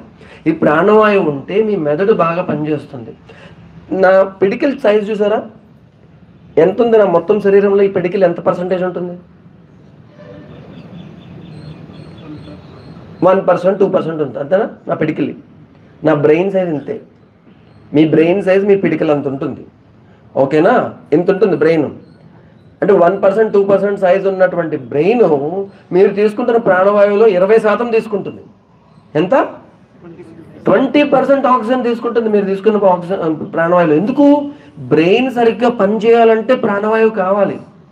ఇప్పుడు మీరు సరిగ్గా ప్రాణవాయువు తీసుకోలేదు అనుకోండి, ఏమవుతుంది? మీ బ్రెయిన్ సరిగ్గా పనిచేయడం బ్రెయిన్ సరిగ్గా పనిచేయడం మానేస్తే శరీరంలో ఉన్న అవయవాలన్నీ సరిగ్గా పనిచేయడం మానేస్తాయి. అందువల్ల ప్రాణవాయువు కరెక్ట్గా తీసుకోవాలి. మీ హార్ట్ ఉంది, పుట్టినప్పటి నుంచి చనిపోయేదాకా పనిచేస్తూనే ఉంటుందా? ఆ హార్ట్ సరిగ్గా పనిచేయాలంటే హార్ట్ గోడలు ఉంటాయా? హార్ట్లో ఛాంబర్స్ ఉంటాయి, గోడలు ఉంటాయా? ఆ గోడల్లో ఏముంటాయి? కండరాలు ఉంటాయి. ఆ కండరాలు సరిగ్గా పనిచేయాలన్నా వాటికి ఆక్సిజన్ కావాలి. వాటికి ఆక్సిజన్ అందకపోతే ఏమవుతుంది? హార్ట్ అటాక్ వస్తుంది. అంటే అస్సలు అందకపోతే హార్ట్ అటాక్ వస్తుంది. మామూలుగా తక్కువ అందుతూ ఉంటే హార్ట్ సరిగ్గా పనిచేయదు. అలాగే శరీరంలో అన్ని పార్ట్స్ కూడా, మీ గాలి గొట్టాలు ఉంటాయి, మీ గాలి పీల్చే గొట్టాలు, ఇక్కడ నుంచి ట్రాకియా, దాని తర్వాత బ్రాంకై, దాని తర్వాత బ్రాంకియోల్స్, ఆల్వియోలై, ఈ గాలి గొట్టాలు ఉంటాయా? ఈ గాలి గొట్టాలు మీరు సరిగ్గా ఆక్సిజన్ తీసుకోకపోతే కుంచుకుపోతాయి. కుంచుకుపోతే ఇంకా ఆక్సిజన్ తక్కువ వెళ్తుంది. మీ రక్తనాళాలు ఉన్నాయా? ఆక్సిజన్ ప్రతి కణానికి తీసుకెళ్ళేవే కదా రక్తం ద్వారా. మీరు ఆక్సిజన్ సరిగ్గా తీసుకోకపోతే రక్తనాళాలు కుంచుకుపోతాయి. అప్పుడు ఇంకా రక్త ప్రసరణ తగ్గిపోతుంది. అందుకు మనము చక్కగా ప్రాణాయామం ఎందుకు చేయాలి? ప్రాణాయామం చేస్తే ఎందుకు ఉపయోగపడుతుంది అంటే, ప్రతి ఒక్క కణము కూడా సరిగ్గా పనిచేయాలంటే మనం మన లంగ్ కెపాసిటీని మ్యాక్సిమం వాడుకోవాలి. అవునా? మ్యాక్సిమం వాడుకోవాలి అంటే మన బ్రీతింగ్ పైన మనకి ఎరుక ఉండాలి. మనం పూర్తి అవేర్నెస్తో బ్రీతింగ్ చేయాలి. జనరల్గా ఏమవుతుందంటే, మనం టెన్షన్లో ఉంటాం, భయంలో ఉంటాం, ఆందోళనలో ఉంటాం, కోపంలో ఉంటాం. ఆ సమయంలోని మన శ్వాస అనేది చాలా షాలో బ్రీతింగ్ జరుగుతుంది. పై అలా బ్రీతింగ్ చేస్తూ ఉంటాం. అప్పుడు ఏమవుతుంది? మన శరీరానికి కావాల్సినంత ఆక్సిజన్ అందదు, బ్రెయిన్ సరిగ్గా పనిచేయదు, స్ట్రెస్లోకి వెళ్ళిపోతాం. అండ్ ఆ స్ట్రెస్ లెవెల్ కంటిన్యూ అయిపోతుంటుంది అనమాట. ఇప్పుడు ఒక మనిషి తాలూకా రెస్పిరేటరీ రేట్ 14 నుండి 18 సార్లు ఒకసారి, ఒక మినిట్లో, ఒక నిమిషంలో 14 నుండి 18 సార్లు గాలి పీల్చి వదులుతామట. ఓకే? ఒక కుక్క 25 నుండి 28 సార్లు గాలి పీల్చి వదులుతుంది. అది చూసారు కదా, అలా పీలుస్తుంటుంది. కుక్కను చూసారు కదా.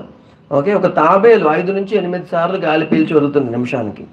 ఎందుకు ఈ కంపారిజన్ అంటే, మనిషి 100 సంవత్సరాలు, 120 సంవత్సరాలు కూడా బతుకుతున్న వాళ్ళు ఉన్నారు. ఇకిగాయ్ అని చెప్పి జపాన్లో ఒక ప్లేస్లోని వాళ్ళు, ఇకిగాయ్ అనేది వాళ్ళ మంత్రం అనమాట. నీ లైఫ్ తాలూకా పర్పస్ ఏంటి? ఇకిగాయ్ అంటే ఏంటి? నువ్వు ఎందుకు పుట్టావు?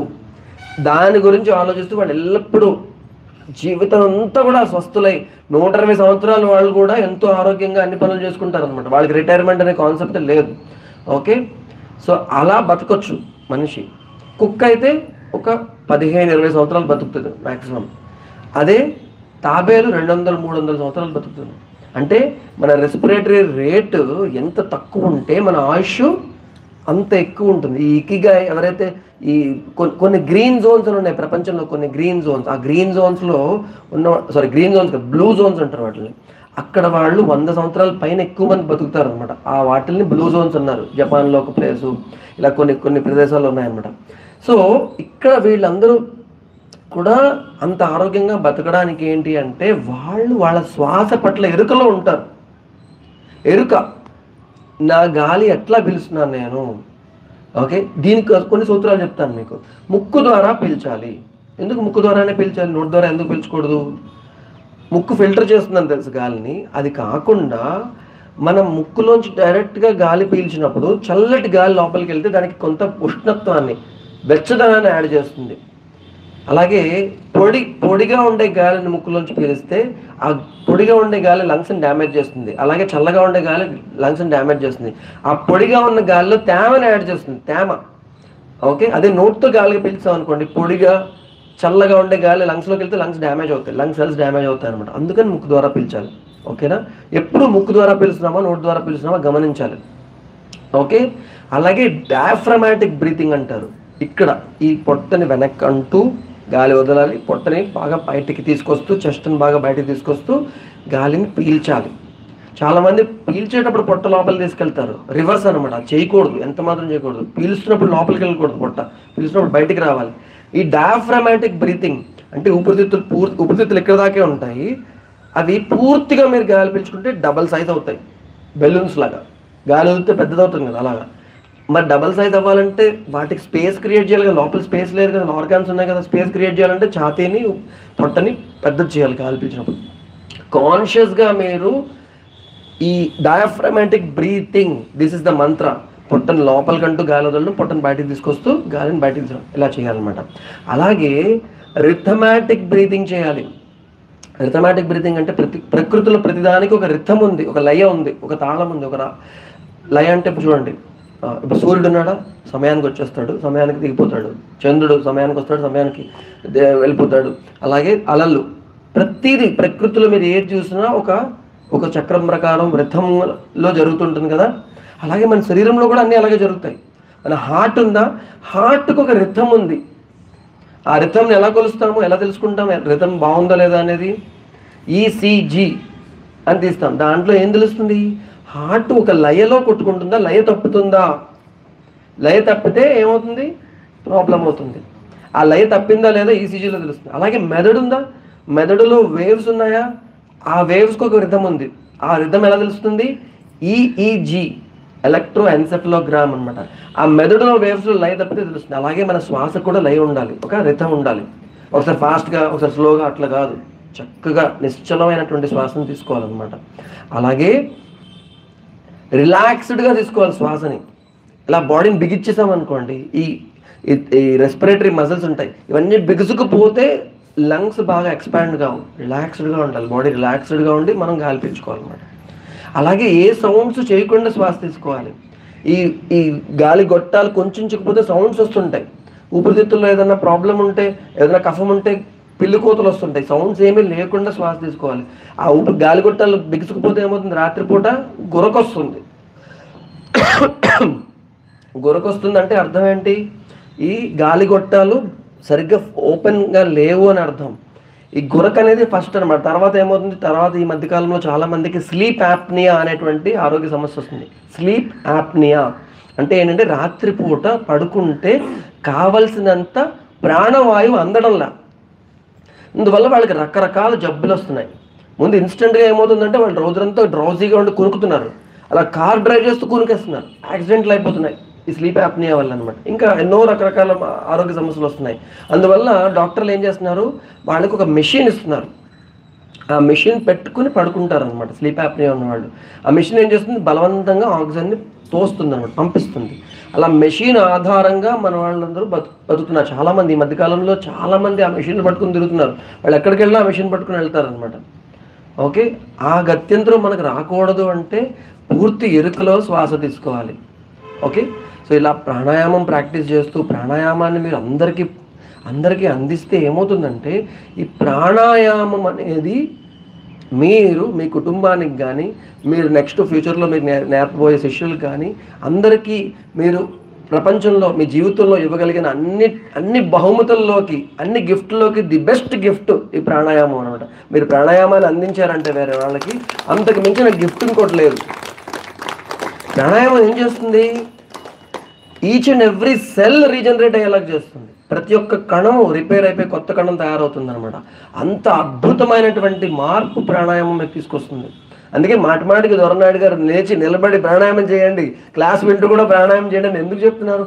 అది ఒక సామాన్యమైన విషయం కాదు. ప్రాణాయామం అంటే ప్రాణాయామం చేస్తూనే యోగులందరూ కూడా హయ్యర్ లెవెల్కి వెళ్తారు. ఒక మానవ స్థితి నుండి దైవ స్థితికి వెళ్ళాలి అంటే సాధనకి అద్భుతమైనటువంటి సాధన ఈ ప్రాణాయామం అనమాట. ఓకే, నిన్న మేము సంస్కృత సమ్మేళనం చేసుకున్నాం అనమాట ఇక్కడ విశాఖపట్నం జిల్లాలో.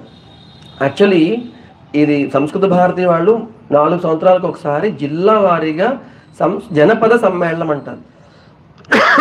జనపద సమ్మేళనం అంటే ఆ జనపదంలో, ఆ జిల్లాలో ఉన్నటువంటి సంస్కృత అభిమానులందరూ ఒక చోటుకు వచ్చి, అంటే సంస్కృతం మాట్లాడడం రావక్కర్లా, సంస్కృతం పైన అభిమానం ఉంటే చాలు, ఒక చోటుకు వచ్చి సంస్కృతాన్ని సెలబ్రేట్ చేసుకుంటారు అనమాట. నిన్న అలా ఒక పండగలాగా రంగరంగ వైభవంగా ఒక ఉత్సవంలాగా చేసుకున్నాం.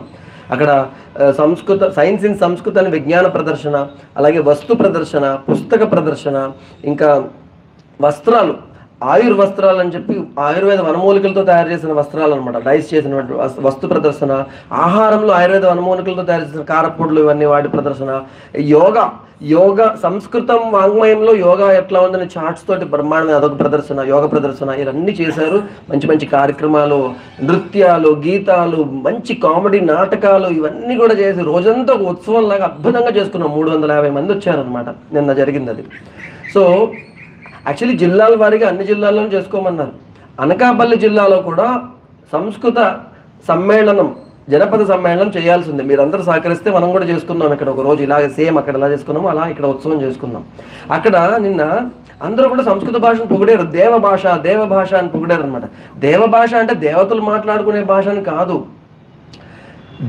సంస్కృత వాంగ్మయంలో ఉన్నటువంటి జ్ఞానం, అది ఆయుర్వేదం కావచ్చు, ఉపనిషత్తులు కావచ్చు, యోగ విద్య కావచ్చు, యోగ గ్రంథాలు కావచ్చు, ఈ వాంగ్మయంలో ఉన్న జ్ఞానం ఏం చేస్తుందంటే ఒక మనిషిని మానవ స్థితి నుండి దైవ స్థితికి తీసుకెళ్ళగలుగుతుందన్నమాట. ఈ జ్ఞానాన్ని మన జీవితంలో కనుక మనం ఆచరిస్తే మనిషిగా పుట్టిన మనం అందరం కూడా దైవ స్థితికి వెళ్ళగలుగుతాం అన్నమాట. ఓకే, ఇప్పుడు ఒక వివేకానందుడు, ఒక రామకృష్ణ పరమహంస, ఒక రమణ మహర్షి, వాళ్ళెందుకు రాముడు, కృష్ణుడు, వీళ్ళందరూ మనుషులుగా పుట్టారు కదండి. వాళ్ళు ఈ జ్ఞానాన్ని సంపాదించి జీవితంలో ఆచరించి గొప్పవాళ్ళు అయ్యారు. గొప్పవాళ్ళై దైవత్వాన్ని సాధించారు. అంటే దేవుడి లెవెల్కి ఎదగడానికి ఎవరైనా ఇక్కడ పుట్టిన ఎవరైనా సరే, ఈ భూమి మీద పుట్టిన ఎవరైనా సరే మనిషి లెవెల్ నుంచి దైవ స్థితికి వెళ్ళడానికి కావలసినటువంటి జ్ఞానం అంతా ఈ సంస్కృత వాంగ్మయంలో ఉంది. ఓకే, అలా మనిషి దైవస్థితికి వెళ్ళాలంటే నిరంతరం ఎరుకలో ఉండాలి, జ్ఞానం సంపాదించాలి, ఆ జ్ఞానాన్ని జీవితంలో ఆచరించాలన్నమాట. ఓకేనా? సో గాలి గురించి మనం తెలుసుకున్నాం కదా. ఇప్పుడు మీరు ఏం చేయాలి? ఎల్లప్పుడూ ఎరుకలో ఉండాలంటే ప్రాణాయామం చేయాలి. బట్ ప్రాణాయామం పొద్దున ఒకసారి చేస్తే సరిపోదు కదా, రోజంతా కూడా గాలిని ఎరుకతో తీసుకోవాలి కదా. దానికి ఏం చేయాలి? ఎరుకలో ఉండడం చాలా ఇంపార్టెంట్. ఏమవుతుందంటే టేక్ ఆఫ్ అయిపోతుంది, మైండ్ ఎక్కడికో వెళ్ళిపోతుంది అనమాట. ఇప్పుడు ఏదో ఇలా మంచిగా ఉందాము, కోపం లేకుండా ఉందాము, మనసులో ఏ విధమైన ద్వేషం లేకుండా ఉందామని అనుకుంటాము. సడన్గా మైండ్ ఎక్కడికో వెళ్ళిపోతుంది. సడన్గా ఏదో మాట అనేస్తాం, ఏదో చేసేస్తాం, నెగిటివ్ ఆలోచనలు ఆలోచించేస్తాం, మళ్ళీ ఆ తర్వాత నాలుగు ఖర్చుకుంటాం, అరే అప్పుడు మళ్ళీ వెనక్కి వస్తాం. కానీ నిరంతరం ఎరుకలో ఉండాలి.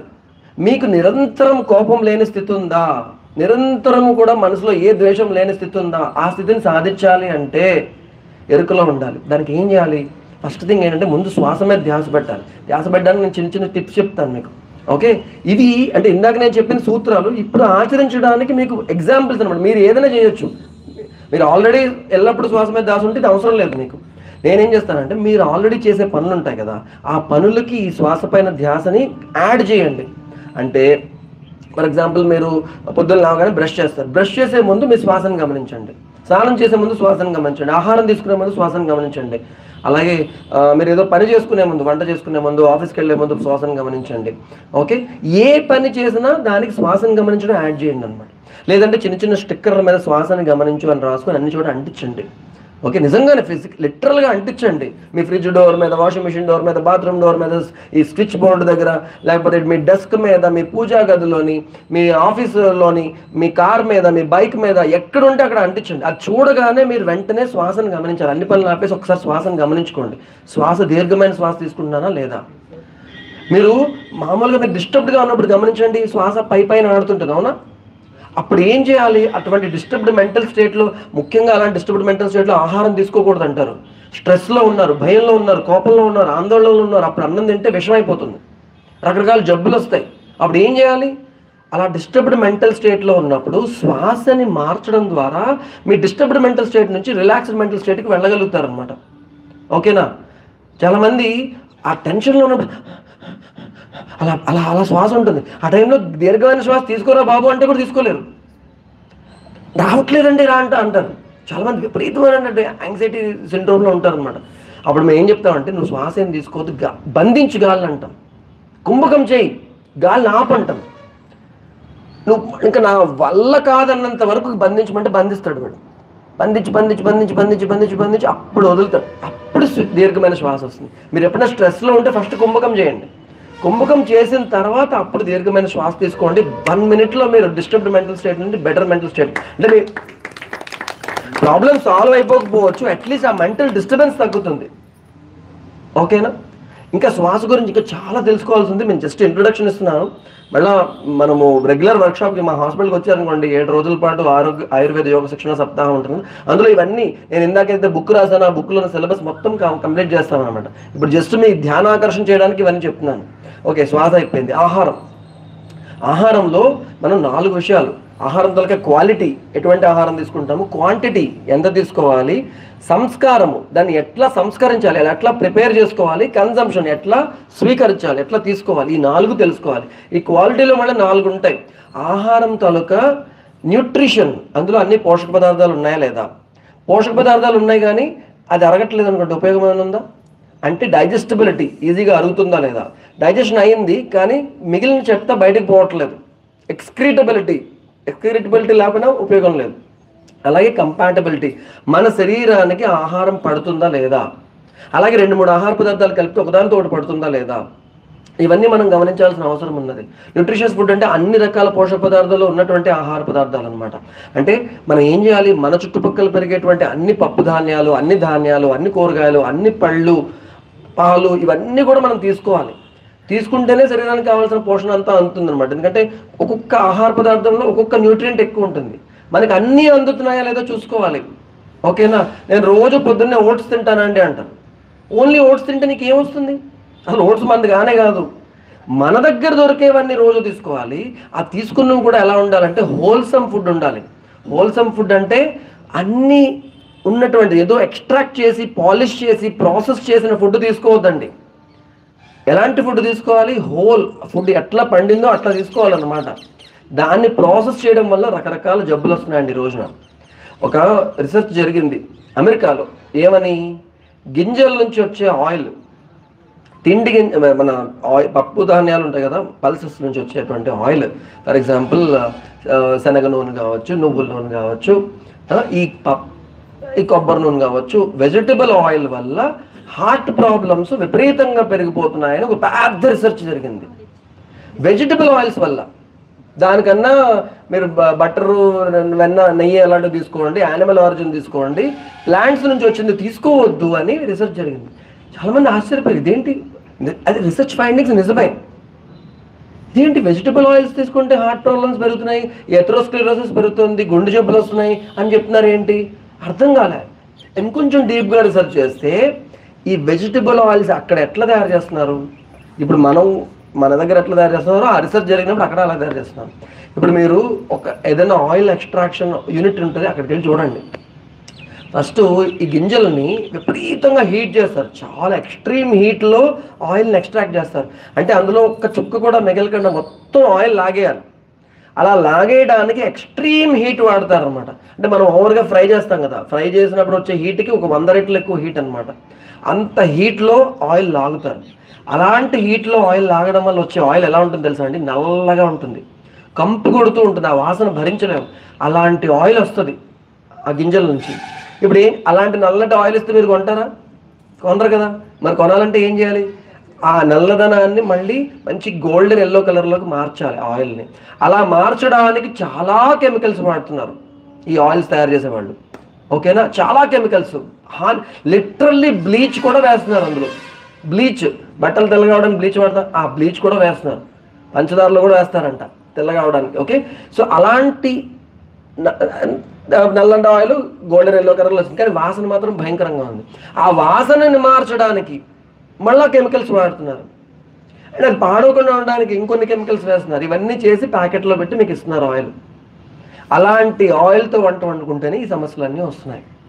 ఓకేనా, సో వాళ్ళు చేసిన రీసెర్చ్ రాంగ్ రీసెర్చ్ ఏం కాదు, బట్ అక్కడ ఆయిల్ అంటే అలాంటి ఆయిలే. కానీ మన ట్రెడిషన్లో ఎలాంటి ఆయిల్ ఉంది, ఎద్దు దున్నేది, ఎద్దు గానుగలో వచ్చిన ఆయిల్, కోల్డ్ ప్రెస్డ్ ఆయిల్ అనమాట. ఓకే, అదేంటి విపరీతమైన స్పీడ్లోని విపరీతమైన హీట్ జనరేట్ చేసి ఆయిల్ని ఎక్స్ట్రాక్ట్ చేస్తారు. ఎద్దు దున్నినప్పుడు ఎంత స్పీడ్లో తిరుగుతుంది, స్లోగా తిరుగుతుంది అన్నమాట. ఇప్పుడు లక్కీగా అదృష్టవశాత్తు ఏంటంటే ప్రతి ఊర్లోని ప్రతి చోట కూడా ఈ చెక్క గానుగులు వచ్చినాయి. చెక్కది లోపల ఉండి పైన ఇంకో చెక్కది ఉండి దాంతో స్లోగా ఆర్పిఎం, మీరు మామూలు రెగ్యులర్ మెషిన్లో ఉండే ఆర్పిఎం ఉండదు, చాలా స్లోగా ఆర్పిఎం తిరుగుతూ ఉంటుంది. అందులోంచి కోల్డ్ ప్రెస్డ్ ఆయిల్ వస్తుంది అనమాట. కోల్డ్ ప్రెస్ అంటే అందులో హీట్ జనరేట్ అవ్వట్లేదు, అందులో ఏ విధమైన చర్య జరగట్లేదు. అలాంటి ఆయిల్ ఇస్తున్నారు. అలాంటి ఆయిల్ కొనుక్కొని తీసుకోండి. ఆయిల్ ఒకటే కాదు, ఇవన్నీ కూడా అంటే ఫర్ ఎగ్జాంపుల్ పంచదార ఉంది, పంచదారను ఓవర్ ప్రాసెస్ చేస్తున్నారు. లేదా మన బియ్యం ఉంది, ఓవర్ పాలిష్ చేస్తున్నారు. బెల్లము ఓవర్గా ఎల్లోగా తెల్లగా రావడానికి రకరకాల కెమికల్స్. ఇలాంటి ఓవర్ ప్రాసెస్ చేసిన ఫుడ్ తీసుకోవద్దు. హోల్సమ్ ఫుడ్ ప్రకృతిలో ఎలా దొరికితే అలాగా ఎక్కువ మినిమల్ సంస్కరణ తీసుకోవాలన్నమాట ఆహారాన్ని. అలాంటి ఆహారం తీసుకోవాలి. అలాగే లివింగ్ అంటే బతికి ఉన్నటువంటి జీవశక్తి ఉన్నటువంటి ఆహారం తీసుకోవాలి. ఎప్పుడో వండినవి, ఫ్రిడ్జ్లో పెట్టినవి, ప్యాక్ చేసినవి, ప్యాకెట్లలోంచి లేకపోతే టిన్స్లోంచి, క్యాన్స్లోంచి తీసిన ఆహారం తీసుకున్నారంటే మీకు ఏ విధమైన ఉపయోగం లేకపోగా రకరకాల జబ్బులు వస్తున్నాయి. అర్థమైందండి? మీరు ఒక ప్యాకెట్ చింపారంటే ఊహించుకోండి. మీరు ప్యాకెట్ చింపుతున్నారంటే మీ పేగుల్లో చింపుతున్నారని ఊహించుకోండి. ఓకేనా? అంత డ్యామేజ్ జరుగుతుంది. ఒక ప్యాకెట్ చింపి అందులోంచి తిన్నారంటే ఆ ప్రిజర్వేటివ్స్ యాడ్ అందులో ఏముండదు, న్యూట్రియంట్స్ ఏముండవు, రుచి మాత్రమే మిగులుతుంది. ఆ రుచి బాగా ఉండడానికి ఎన్నో రకాల ఫ్లేవర్ ఎన్హాన్సింగ్ ఏజెంట్స్ని బిలియన్స్ ఆఫ్ డాలర్స్ ఖర్చు పెడుతున్నారు. దేనికోసం? ఏది కలిపితే నా ప్యాకెట్ని మళ్ళీ కొంటాడు, దానికి ఎడిక్ట్ అయిపోతాడు, దానికోసం ఎంతో రీసెర్చ్ జరుగుతుంది. ఏది తింటే వాడి శరీరానికి బలం వస్తుంది, ఆరోగ్యం వస్తుంది, దీని మీద ఎవరు ఆలోచించట్లే. ఎవరు ఆలోచిస్తారు? మీరే ఆలోచించుకోవాలి. అవునా? సో లివింగ్ అంటే జీవశక్తి ఉన్నటువంటి ఆహారము, హోల్సమ్ ఫుడ్, అలాగే ఎక్కువగా ప్లాంట్ బేస్డ్ ఫుడ్, మొక్కల నుంచి వచ్చేటువంటి ఆహారం ఎక్కువగా తీసుకోండి. ఓకే? అలాగే most important thing water rich food. అంటే మీరు తీసుకునే ఏ కూరగాయ కానీ పండు కానీ అందులో ఎక్కువ నీరు ఉండాలి. నీరు ఎక్కువగా ఉన్నటువంటి ఆహార పదార్థాలు ఎక్కువగా తీసుకోండి. మీకు ఎట్లా తెలుస్తుంది ఎందులో ఎక్కువ నీరు ఉందో? ఎట్లా తెలుస్తుంది? ఈజీ థింగ్ ఏంటంటే ఆ కూరగాయను కానీ ఆ పండుని కానీ మిక్సీలో వేసి ఇది చేస్తే జ్యూస్ రావాలి. జ్యూస్ వచ్చిందంటే అందులో వాటర్ ఉందని అర్థం అనమాట. ఓకేనా? సో అట్లాంటి ఆహారం ఎక్కువ వాటర్ రిచ్, ముఖ్యంగా ఎండాకాలం. సూర్యుడు చూడండి, ఇది ఆదాన కాలం అంటారు. సూర్యుడు మన శక్తిని లాగేస్తాడు అనమాట. అలాంటి ఎండాకాలంలో వాటర్ రిచ్ వెజిటబుల్స్ ఎక్కువ, సొరకాయలు, బూడిద గుమ్మడికాయలు, బీరకాయలు, పొట్లకాయలు ఇలాంటివి ఎక్కువ తీసుకోవాలి ఈ సీజన్లోని. ఓకేనా? ఫ్రూట్స్ అన్నీ వాటర్ రిచ్చే, అవన్నీ ఫ్రూట్స్ అన్నీ ఎక్కువ తీసుకోవాలన్నమాట. సో ఇది ఇప్పుడు నేను చెప్పింది ఒక ఫార్ములా.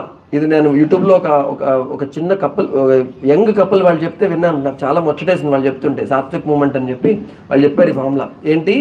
లివింగ్, LWPW ఫార్ములా పేరు. LWPW. ఎల్ అంటే లివింగ్, బతికున్న జీవశక్తి ఉన్నటువంటి ఆహారం. W అంటే హోల్సమ్, పూర్తిగా ఉన్నది, అందులో ఏది సెపరేట్ చేయకుండా ప్రాసెస్ చేయకుండా ఉన్న ఆహారం తీసుకోండి.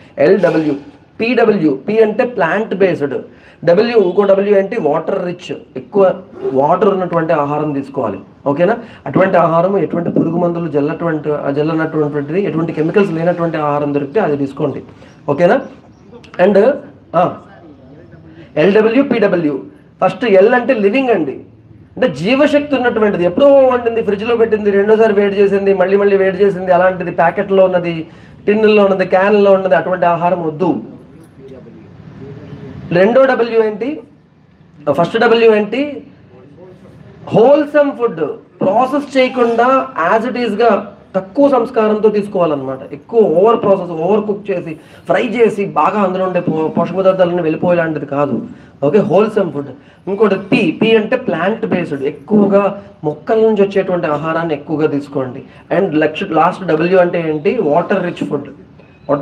ఇప్పుడు నేను చెప్తుందంతా కూడా నా యూట్యూబ్ ఛానల్లో లైవ్ వెళ్తుంది. మళ్ళీ ఎప్పుడైనా మీరు ఎవరికైనా చూపించాలంటే కూడా ఆ లైవ్లో ఉన్న వీడియోని మీరు ఫార్వర్డ్ చేయొచ్చు, షేర్ చేయొచ్చు. నేను ఆ లింక్ని మళ్ళీ మీకు గ్రూప్లో పంపిస్తాను. ఓకేనా? ఓకే. అలాగే ఆహారం కనుక క్వాంటిటీ ఎంత తీసుకోవాలి? మధ్యాహ్నం పూట ఎక్కువ తీసుకోవచ్చు, పొద్దున్న రాత్రి తక్కువ తీసుకోవాలి. ఈ ఎండాకాలంలో సాలిడ్ ఫుడ్ తక్కువ, క్వాంటిటీ తగ్గిపోతుంది, అగ్ని తగ్గిపోతుంది. చలికాలాల్లోనే ఎక్కువ తీసుకోవాలన్నమాట. అలాగే మనం చేసే శారీరక శ్రమను బట్టి ఎక్కువ తీసుకోవాలో తక్కువ తీసుకోవాలో డిసైడ్ అవుతుంది. మన జీర్ణ శక్తిని బట్టి ఎక్కువ తీసుకోవాలో తక్కువ తీసుకోవాలో డిసైడ్ అవుతుంది. సో ఇవన్నీ కూడా మనం గమనించి ఎంత తీసుకోవాలి. మన స్టమక్ తాలూకు కెపాసిటీలో సగం మాత్రమే సాలిడ్ ఫుడ్ తీసుకోవాలి. 1/4 అంటే 4 భాగాల్లో 2 భాగాలు సాలిడ్ ఫుడ్, 1/4 ద్రవాహారం, 1/4 ఖాళీ వదిలేసేయాలి. ఖాళీ వదలకుండా ఫుల్గా తినేస్తే ఏమవుతుంది? శరీరాన్ని, స్టమక్ దాన్ని మెత్తటి పేస్ట్ లాగా మార్చి ఇంటెస్టైన్స్ నుంచి పంపించలేకపోతుంది సులువుగా. అంటే ఫుడ్ తాలూకా ట్రావెలింగ్ టైం స్లో అయిపోతుంది. ట్రావెలింగ్ టైం స్లో అయిపోతే ఏమవుతుంది?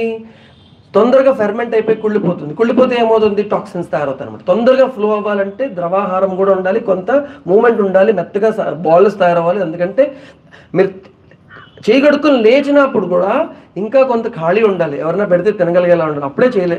ఇది ఏమవుతుందంటే మీరు మీ శరీరంతో కమ్యూనికేట్ చేయడం స్టార్ట్ చేస్తే మీ శరీరం మీకు ఏం చెప్తుందో మీకు తెలుస్తుంది. శరీరం మొత్తం చెప్పడానికి రెడీగా ఉంది, కంటిన్యూస్గా మీకు సిగ్నల్స్ పంపిస్తూనే ఉంటుంది.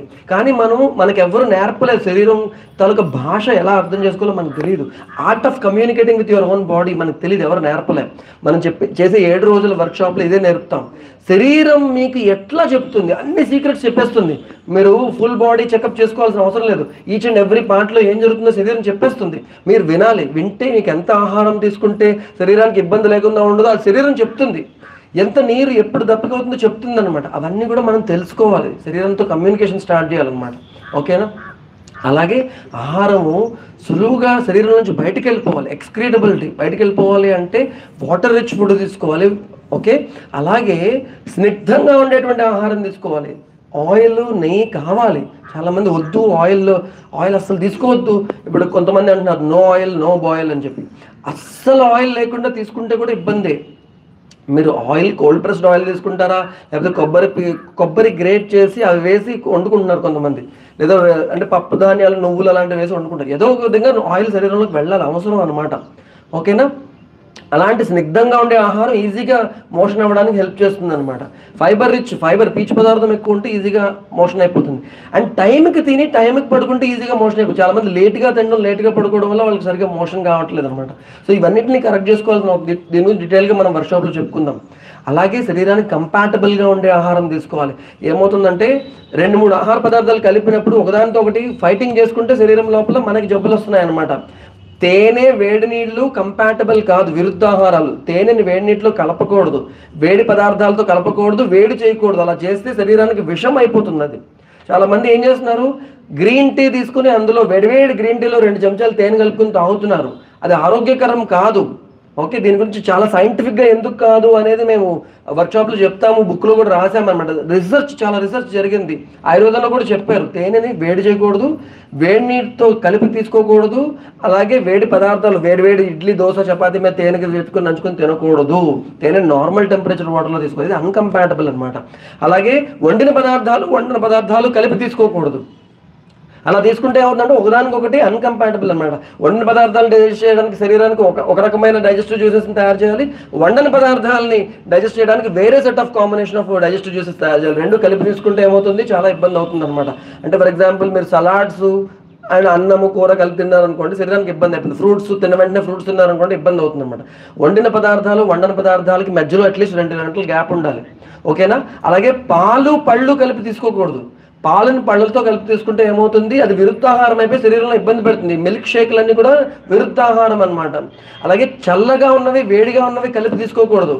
ఫర్ ఎగ్జాంపుల్ హాట్ బిర్యానీ తోటి కోక్ కలిపి తీసుకోవడం అనమాట ఫేవరెట్ కాంబినేషన్ చాలా మందికి. మంచిది కాదు. టీ అడుగుతాం హోటల్కి వెళ్ళి, బట్ టీ తెచ్చే లోపు ఐస్ వాటర్ ఇస్తాడు, ఐస్ వాటర్ తాగేసి వేడి టీ తాగేస్తాడు. మంచిది కాదు. ఇలా 19 రకాల బ్యాడ్ కాంబినేషన్స్ ఉన్నాయి. అంటే ఇది మాత్రా విరుద్ధం. అంటే సేమ్ క్వాంటిటీతో నెయ్యి, తేనె కలిపితే మంచిది కాదనమాట, వేరే క్వాంటిటీతో కలపాలి. కాల విరుద్ధం, ఈ కాలంలో తీసుకోకూడదు. ఋతు విరుద్ధం, ఈ ఋతువులో తీసుకోకూడనివి. సాత్మ విరుద్ధం, నా శరీరానికి విరుద్ధమైనవి.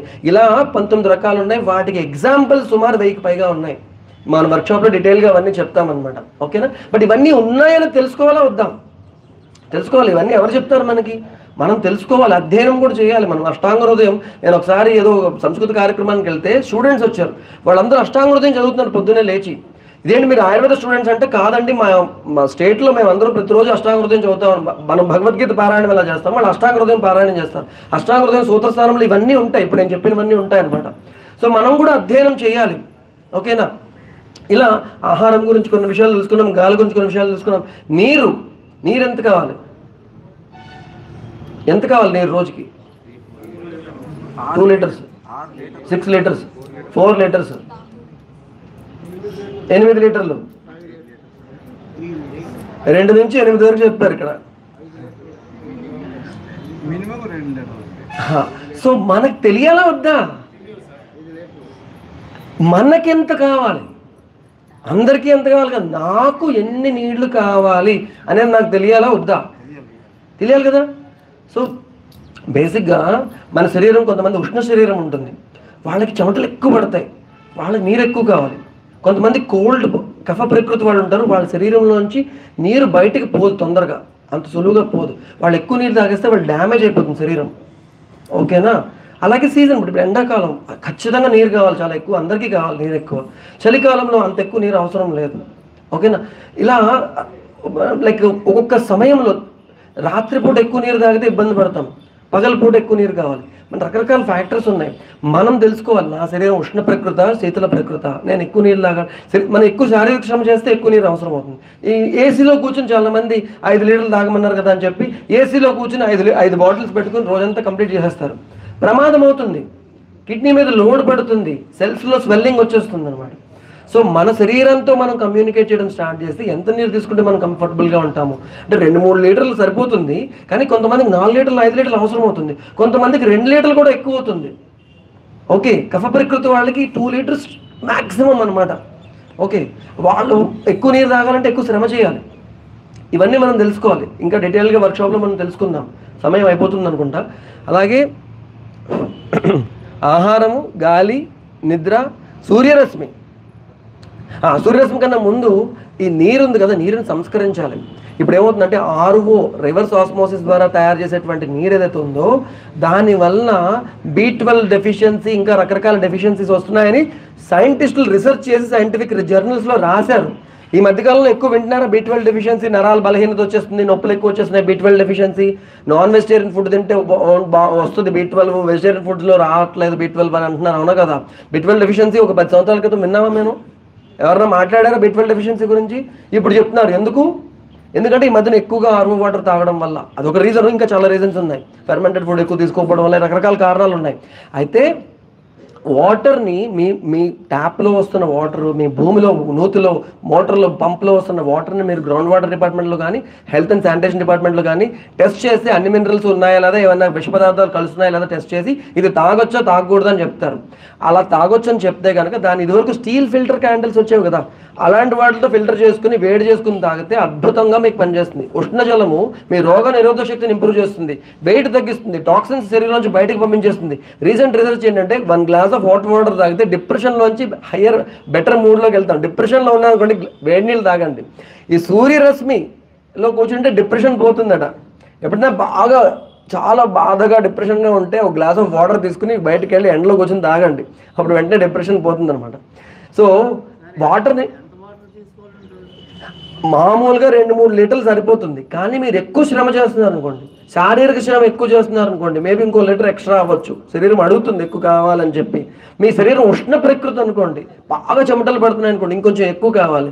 మీ శరీరం కఫ ప్రకృతి, మీరు ఏం పని చేయట్లేదు, 3 లీటర్లు కూడా ఎక్కువైపోతుంది, 2 లీటర్లే సరిపోవచ్చు. సో మీరు డిసైడ్ చేయాలి. మీకు వాటర్ ఎంత అనేది నేను డిసైడ్ చేయకూడదు, మీరే డిసైడ్ చేయాలి ఎంత అనేది. ఓకేనా? ఓకే, సో ఇట్లా ఈ వాటర్ని సంస్కరించుకోవాలి. సంస్కరించడం ఎట్లా? జీలకర్ర వేసి మరిగించారనుకోండి, కడుపు నొప్పి రాదు, డైజెషన్ బాగుంటుంది. అల్లం వేసి మరిగించిన నీరు తాగితే మోకాళ్ళ నొప్పులు తగ్గుతాయి, కీళ్ళవాతం తగ్గుతుంది. అలాగే పుదీనా ఆకులు వేసి మరిగించిన నీళ్ళు తాగితే గ్యాస్ ట్రబుల్ అది పోతుంది. మెన్స్ట్రువల్ టైంలో కడుపు నొప్పి వస్తుంది, సివియర్ కడుపు నొప్పి మామూలుగా వచ్చినా కూడా, గ్యాస్ వల్ల వచ్చిన కడుపు నొప్పి కూడా ఈ పుదీనా ఆకులు వేసి మరిగిస్తే తగ్గుతుంది. అలాగే దాల్చిన చెక్క వేసి మరిగించిన నీరు తాగితే షుగర్ వ్యాధి తగ్గుతుంది అంటారు, హైపర్ టెన్షన్ తగ్గుతుంది. కరెంట్ పోయింది. సో బీపీ తగ్గుతుంది అంటున్నారు దాల్చిన చెక్క వేసి మరిగించిన నీరు తాగితే. ఇప్పుడు ఎండాకాలంలో మీరు తీసుకోండి. ఎండాకాలంలో మీరు ఏం చేయాలంటే, ముఖ్యంగా ఎండాకాలంలో 2 థింగ్స్ మీ అందరి ఇళ్లలో ఉండాలి. ఒకటి సుగంధి వేళ్ళు.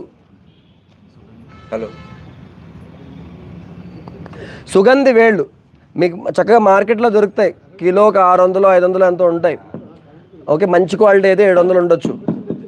సుగంధి వేళ్ళు ఉంటే కనుక చక్కగా మీరు ఆ సుగంధి వేళ్ళు తెచ్చుకుని వాటిని మరిగించి ఉదయాన్నే తాగండి. రోజంతా కూడా తాగొచ్చు అనమాట. అంటే ఒక డ్రింక్ లాగా చేసుకుని పటిక బెల్లం కలుపుకుని ఒక షర్బత్ లాగా చేసుకుని తాగినా కూడా మీకు ఎండ తాలూకా వడదెబ్బ తగలకుండా మిమ్మల్ని కాపాడుతుంది అనమాట.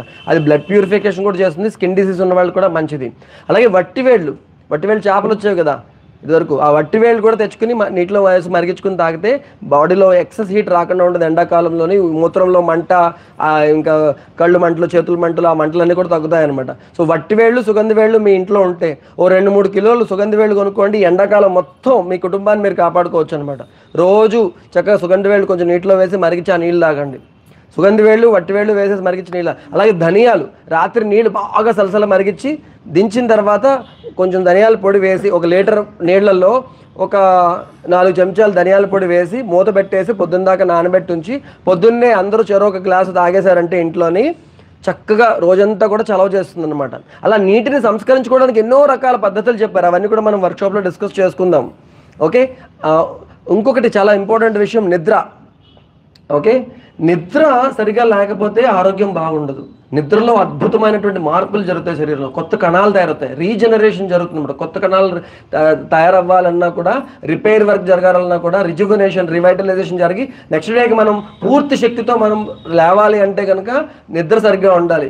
అందుకే భగవద్గీతలో శ్రీకృష్ణుడే చెప్పాడు, యుక్తాహార విహారస్య యుక్త చేష్టస్య కర్మసు యుక్త స్వప్నావబోధస్య యోగో భవతి దుఃఖః అన్నాడు.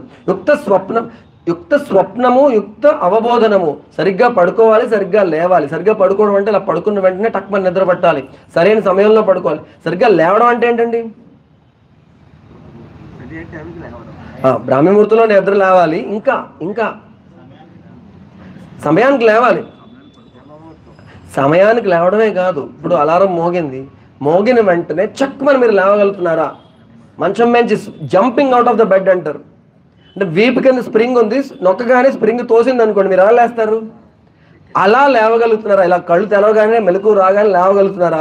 లేదా అటు తిరిగి ఇటు తిరిగి కాసేపు మిమ్మల్ని మీరు ఈడ్చుకుని పైకి లేస్తున్నారా? అలా లేస్తున్నారంటే సరైన నిద్ర కాదు, మీరు ఆరోగ్యంగా లేనట్టు అర్థం అనమాట. సరైన నిద్ర వచ్చింది అంటే మీరు పొద్దున్న లేవగానే చాలా ఫ్రెష్గా ఉంటుంది, చాలా ఎనర్జెటిక్గా ఉంటుంది. రోజంతా కూడా ఎనర్జీ లెవెల్స్ మెయింటైన్ అవుతాయి, మధ్యాహ్నం కల్లా బ్యాటరీ డౌన్ అయిపోదు. ఓకేనా? అలాంటి నిద్ర కావాలి అంటే ముందు మీరు మీ వెంటిలేషన్ సరిగ్గా ఉండాలి. మీ రూమ్స్ లోపల ఎండాకాలం అని చెప్పి ఏసీ పెట్టుకుని అన్ని కిటికీలు మూసేసుకుని పడుకుంటారు, ఫ్రెష్గా ప్రాణవాయువు రాదు. ఇప్పుడు ఏమవుతుందంటే ఏసీలోని ఫ్రెష్ ఎయిర్ లోపలికి పంప్ చేయకుండా తగ్గించేస్తున్నారు అనమాట. ఎందుకు? బయట నుంచి ఎయిర్ లోపలికి వస్తే మళ్ళీ వేడెక్కిపోతుంది, మళ్ళీ దాన్ని చల్లగా చేయడానికి ఎక్కువ కరెంట్ అవుతుంది. ఇప్పుడు 5 స్టార్ ఏసీలు, ఇన్వర్టర్ ఏసీలు అని వస్తున్నాయి కదా, అంటే తక్కువ కరెంటుతో ఎక్కువ చల్లదనాన్ని ఇవ్వాలి అంటే బయట నుంచి ఎక్కువ పంపు చేయట్లేదు అనమాట గాలిని లోపలికి. అప్పుడు ఏమవుతుంది? మనం పీల్చిన గాలే మనం అలా వదులుతూ వదిలి పిలిచి ఒక 4 పడుకున్నారంటే ఇప్పుడు ఏమవుతుంది? అందరూ ఎఫర్ట్ చేయలేకపోతున్నారు, ఒక్క ఏసీ కొనుక్కుంటున్నారు, ఇంట్లో ఉన్న 5-6 అదే రూమ్లో పడుకుంటున్నారు, అందరూ కార్బన్ డైఆక్సైడ్ వదులుతున్నారు, అదే కార్బన్ డైఆక్సైడ్ పీలుస్తున్నారు రాత్రి అంతా. దానికి పొద్దున్న లేచేసరికి ఏం శక్తి వస్తుంది? ప్రాణవాయువు లేకుండా శక్తి ఏమొస్తుంది? సో మీరు ఆరోగ్యంగా ఉండాలి అంటే పోనీ ఏసీ వాడుకుందాం అనుకున్నా కూడా కిటికీ ఓపెన్ చేయండి, గాలి బయటికి పోతే పోయింది, ఫ్రెష్ ఎయిర్ వస్తుంది కదా. కరెంటు బిల్ ఎక్కువ వస్తుందంటే అనొచ్చు మీరు, కరెంటు బిల్ ఎక్కువ వస్తే బెటరా, హాస్పిటల్ బిల్ ఎక్కువ వస్తే బెటరా? ఏది బెటర్ అండి? కరెంటు బిల్ ఎక్కువ వచ్చినా పర్వాలేదు, హాస్పిటల్ బిల్ మీరు అసలు మేము మా వర్క్షాప్కి వచ్చిన వాళ్ళకి ఏం చెప్తామంటే, ప్రతి నెల 60 మంది దాకా వస్తున్నారు మా వర్క్షాప్కి.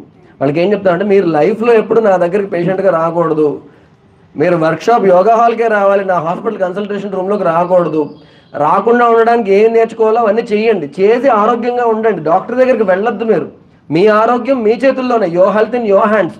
దానికి ఏం చేయాలి? ఇవన్నీ పట్టించుకోవాలన్నమాట. మంచి నిద్ర కావాలి, టైంకి పడుకోవాలి. మామూలుగా ఏంటంటే శరీరం లోపల ఒక అద్భుతమైనటువంటి హార్మోన్ ఉంది, దాన్ని మెలటోనిన్ అంటారు. పీనియల్ గ్లాండ్ తయారు చేస్తుంది దాన్ని. ఈ మెలటోనిన్ అనేటువంటి రసాయనము దాన్ని స్లీప్ హార్మోన్ అంటారు. అది ఏం చేస్తుంది? అది శరీరంలో తయారవగానే మనకు నిద్ర వచ్చేలా చేస్తుంది. ఓకే, ఆ మెలటోనిన్ అనేటువంటి హార్మోన్ కనుక సరిగ్గా తయారవకపోతే మనకి నిద్ర సరిగ్గా రాదు. మామూలుగా 8-8:30 స్టార్ట్ అవుతుంది దాని ప్రొడక్షన్ శరీరం లోపల రాత్రి. అప్పుడు మనకి 9-9:30 కల్లా కొంచెం కొనుక్కొస్తుంది కదా. అప్పుడు గనక ఆర్టిఫిషియల్ లైట్ మన శరీరం మీద పడితే మెలటోనిన్ తాలూకా ఉత్పత్తి 50% తగ్గిపోతుందంట. ఆర్టిఫిషియల్ లైట్ మన శరీరం మీద పడితే, అందువల్ల 9-9:30 కల్లా లైట్ ఆఫ్ చేసేసేయాలి. లైట్ ఆఫ్ చేస్తే 10 కల్లా మ్యాక్సిమం మెలటోనిన్ తయారవుతుంది శరీరం లోపల. అప్పుడు మనకు హాయిగా నిద్ర పడుతుంది. మెలటోనిన్ ఓన్లీ నిద్ర పట్టడానికే కాదు, నిద్ర పట్టిన తర్వాత మన శరీరంలో జరిగే అద్భుతమైనటువంటి మార్పులన్నీ మెలటోనిన్ వల్ల అవుతాయన్నమాట. ఓకేనా? మెలటోనిన్ ఏం చేస్తుంది? మన శరీరం లోపల రీజనరేషన్, రిపేర్ వర్క్ చేస్తుంది. పాత కణాలు రిపేర్ చేసేసి కొత్త కణాలు తయారు చేస్తుంది, టిష్యూ బిల్డింగ్ చేస్తుంది, ఎనర్జీ ప్రొడక్షన్ చేస్తుంది. అలాంటి మెలటోనిన్ మీ శరీరంలో తయారవ్వాలంటే మీరు ఏం చేయాలి? ఈ మధ్య కాలంలో మెలటోనిన్ తక్కువ ప్రొడ్యూస్ అవడం వల్ల రకరకాల జబ్బులు వస్తున్నాయని చెప్పి డాక్టర్లు మెలటోనిన్ క్యాప్సూల్స్ రాస్తున్నారు, మెలటోనిన్ సిరప్స్ రాస్తున్నారు, డబ్బులు ఇచ్చి కొనుక్కుంటున్నారు. అరే మీరు లైట్ ఆపితే ఫ్రీగా తయారవుతుంది మీ శరీరంలో మెలటోనిన్. లైట్ ఆపాలంతే. లైట్ ఆపేసి మీ గ్యాడ్జెట్స్ అన్ని గంట ముందే దూరం పెట్టాలి. ఫోన్ కానీ, ట్యాబ్ కానీ, టీవీ కానీ దూరం పెట్టాలి. మీ రూమ్లో పెట్టుకోకుండా ఉంటే ఇంకా మంచిది. పాతకాలం అలారం పెట్టుకోండి. ఫోన్ అలారం కోసం మీ తల దగ్గర పెట్టుకుంటే ఆ సిగ్నల్స్ అన్ని బ్రెయిన్లోకి వెళ్తుంటాయి. రాత్రి అంతా అలా పెట్టుకోవద్దు. చక్కగా వెంటిలేషన్ ఉండాలి. కాటన్ బట్టలు వేసుకుని హాయిగా నిద్రపోవాలి. అలాంటిది చేయగలిగితే మీరు ఎల్లప్పుడూ కూడా మంచి నిద్ర, ఇలా పడుకోగానే నిద్ర వస్తుంది. ఒకవేళ గబుక్కుని నిద్ర రావట్లేదు అనుకోండి, అరికాళ్ళకి మంచిగా మర్దనా చేసుకోండి ఆయిల్ తోటి. రాత్రి అరికాళ్ళకి మర్దనా చేస్తే హాయిగా నిద్ర పడుతుంది. కొబ్బరి నూనెతో కానీ, నువ్వుల నూనెతో కానీ. ఓకేనా? అయినా కూడా రావట్లేదు, ప్రాణాయామం చేయండి, మెడిటేషన్ చేయండి, అయినా కూడా రావట్లేదు. పిప్పలి మూలం అని దొరుకుతుంది, ఏ షాప్కి వెళ్ళినా దొరుకుతుంది. మోడి అంటారు, పిప్పలి మూలం. మోడి అదొక 2 గ్రాములు 6 గ్రాములు బెల్లంతో కలిపి గేదె పాలలో కలుపుకొని తాగండి. 45 రోజుల పాటు తాగండి, హాయిగా నిద్రపడుతుంది. స్లీపింగ్ పిల్స్ ఏమైనా వాడుతుంటే కనుక మానేయగలుగుతారు అనమాట. పిప్పలి మూలము లేదా మోడి. మంచి ఆహారం తీసుకోండి, తొందరగా తీసేయండి, అప్పుడు తొందరగా నిద్రపడుతుంది. ఓకేనా? సో ఇట్లా ఈ ఆహారము, గాలి, నీరు, నిద్ర వీటి గురించి కొంచెం తెలుసుకున్నాం. ఇంకా చాలా విషయాలు ఉన్నాయి. మనం ఎటువంటి బట్టలు వేసుకుంటే మనం ఆరోగ్యంగా ఉంటాం. ఈ బట్టలు ఏమవుతుంది తెలుసా అండి? ఈ బట్టలు తయారు చేయడానికి, డై చేయడానికి 8,000 కెమికల్స్ వాడుతున్నారు మ్యానుఫ్యాక్చరింగ్ వాళ్ళు. 8,000 రకాల కెమికల్స్, మ్యాక్సిమం అన్ని కూడా హానికరమైనటువంటి కెమికల్స్. స్కిన్ ఎలర్జీ దగ్గర నుండి క్యాన్సర్ దాకా రకరకాలైనటువంటి జబ్బులు వస్తున్నాయి ఈ బట్టల వల్ల. ఎందుకు వాడుతున్నారు ఈ కెమికల్స్? ఒకటి రంగుకి, 2 రింకిల్ ఫ్రీ, అంటే ముడతలు పడవు. అలా రింకిల్ ఫ్రీగా ఉండడానికి ఫార్మాల్డిహైడ్ కలుపుతున్నారు మీ బట్టలు, అందులో ముంచుతున్నారు. అలాగే స్టెయిన్ ఫ్రీ, మరకలు పడవు, వాటర్ పడకుండా, వాటర్ అబ్జర్వ్ చేసుకోకుండా ఉండడానికి కొన్ని బట్టలు చెప్తున్నారు. ఈ బట్టలు మీరు ఇస్త్రీ చేసుకోకర్లేదు, ఈ బట్టల మీద నీళ్ళు పోస్తే అలా పోతే కానీ అబ్జర్వ్ అవ్వు. అలా అవ్వడానికి రకరకాలైనటువంటి కెమికల్స్లో ముంచుతున్నారు. అలాగే ఫ్లేమ్ రిటార్డెంట్స్, అంటే బట్టల షాప్లోని ఫైర్ యాక్సిడెంట్స్ అవ్వకుండా ఈ బట్టల్ని, పిల్లోస్ని ఫ్లేమ్ రిటార్డెంట్లో ముంచి తీస్తున్నారు అనమాట. ఇవన్నీ కూడా ఇప్పుడు ఇలా మనం ఈ బట్టలు వేసుకోగానే గాలి తగలగానే అందులోంచి కొన్ని విషవాయువులు వస్తున్నాయి. స్కిన్కి ఇరిటేషన్ అవన్నీ కాదు, అది పీలుస్తున్నాం మనం. ఆ బట్టలు మనం వేసుకుని ఉంటాం కదా, విషవాయువులు మనం పీలుస్తున్నాం, పీల్చి మనం రకరకాల జబ్బులు తెచ్చుకుంటున్నాం. మరి ఏం చేయాలి? అండ్ సింథటిక్, ఇప్పుడు న్యాచురల్ ఫైబర్స్ ఉన్నాయి. న్యాచురల్ ఫైబర్స్ అంటే కాటన్, లైనిన్, వూల్, సిల్క్, ఇవన్నీ న్యాచురల్ ఫైబర్స్. వీటి వల్ల శరీరానికి ఏ ఇబ్బంది లేదు. కానీ ఇవేవైతే పాలియస్టర్, నైలాను, ఇవన్నీ స్పాండెక్స్, ఇవన్నీ ఉన్నాయి కదా, రయోను, ఇవన్నీ కూడా మీరు ప్రతి లేబుల్ మీద రాసి ఉంటుంది. కాటన్ ఎంత ఉంది, రయోన్ ఎంత ఉంది, ఇవన్నీ రాసి ఉంటుంది. చదవండి లేబుల్ మీద. రయోను, స్పాండెక్స్, నైలాను, పాలియస్టర్ ఇవన్నీ ఉంటే అవి కొనుక్కోకూడదు. వాటి వల్ల రకరకాల సమస్యలు వస్తున్నాయి అనమాట. సో న్యాచురల్ ఫైబర్స్ని న్యాచురల్ డైస్ తోటి, న్యాచురల్ డైస్ అంటే ఇదివరకు మీరు చూడండి, ఇంతకు ముందు 100 సంవత్సరం ఈ కెమికల్ డైస్ అన్ని కూడా 1800వ శతాబ్దంలో వచ్చినాయండి. దానికి ముందు బట్టలు వేసుకోలేదా? మనం వేసుకున్నాం కదా. అప్పుడు రంగురంగుల బట్టలు వేసుకోలేదా? పట్టు చీరలు కట్టుకోలేదా? మరి వాటికి రంగులు ఎలా వేశారు?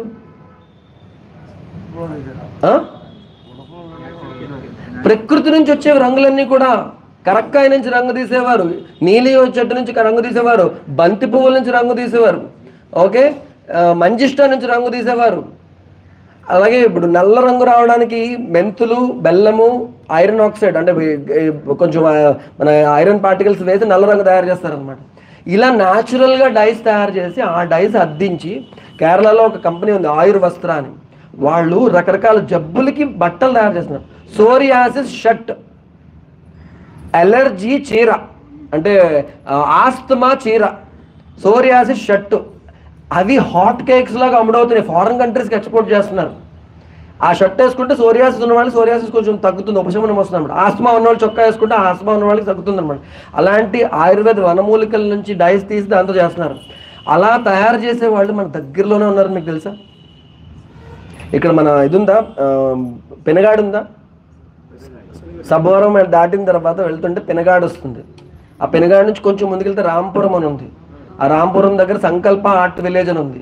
ఆ సంకల్ప ఆర్ట్ విలేజ్లోని వాళ్ళు ఇలా న్యాచురల్ డైస్, వాళ్లే పండించిన మొక్కల నుంచి డైస్ తీసి బట్టలు అద్దుతున్నారు. ఆ బట్టలు అమ్ముతున్నారు. ఎక్కడెక్కడి నుంచో వచ్చి కొనుక్కుంటున్నారు. మీకు తెలుసా అలా ఉన్నదని?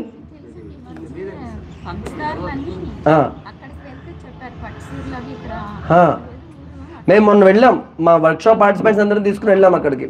మా చేత మా చేత డై తయారు చేయించారు, బంతి పూల నుంచి డై తయారు చేయించి మా చేత తయారు చేయించి కాటన్ క్లాత్తో దానికి టై అండ్ డై అని చెప్పి రకరకాలుగా దాన్ని చుట్టలు చుట్టి దాన్ని ముంచుతాం అనమాట. ముట్టి తీసేసరికి మంచి మంచి డిజైన్లు అద్దకాలు వస్తాయండి. మా చేత తయారు చేయించి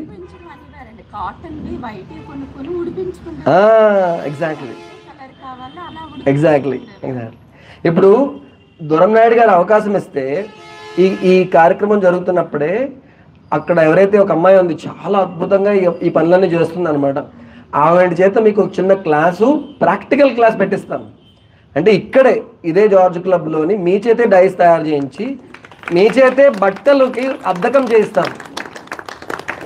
దానికి వాళ్ళు ఏం డబ్బులు ఛార్జ్ చేయరు. ఓకే అంటే అండ్ వాళ్ళు నేర్పిస్తారు. నేను అక్కడికి వెళ్ళినప్పుడు ఆవిడ స్టూడెంట్ ఒక ఆవిడ వచ్చింది.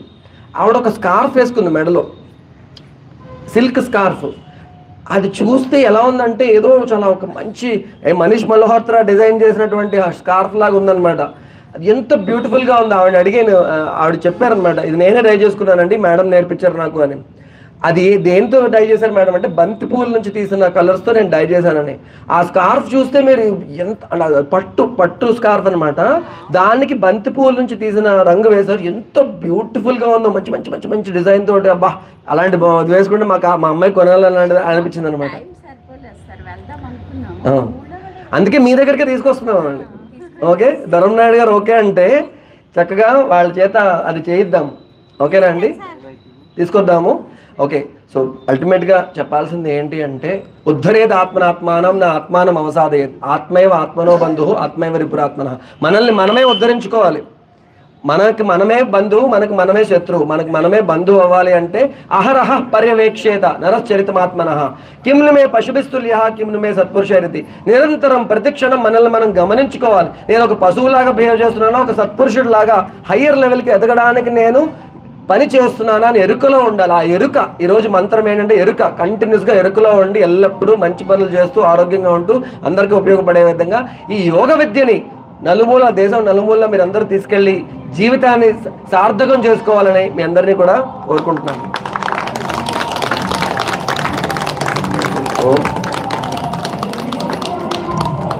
అలాగే మనకి ఒక చాలా ముఖ్యమైన విషయం ఒకటి చెప్పాలి. ఏమంటే మనలో ఎంతమంది బెల్లం వాడుతున్నారు చేతులు ఎత్తండి. బెల్లం మీరు వాడదా?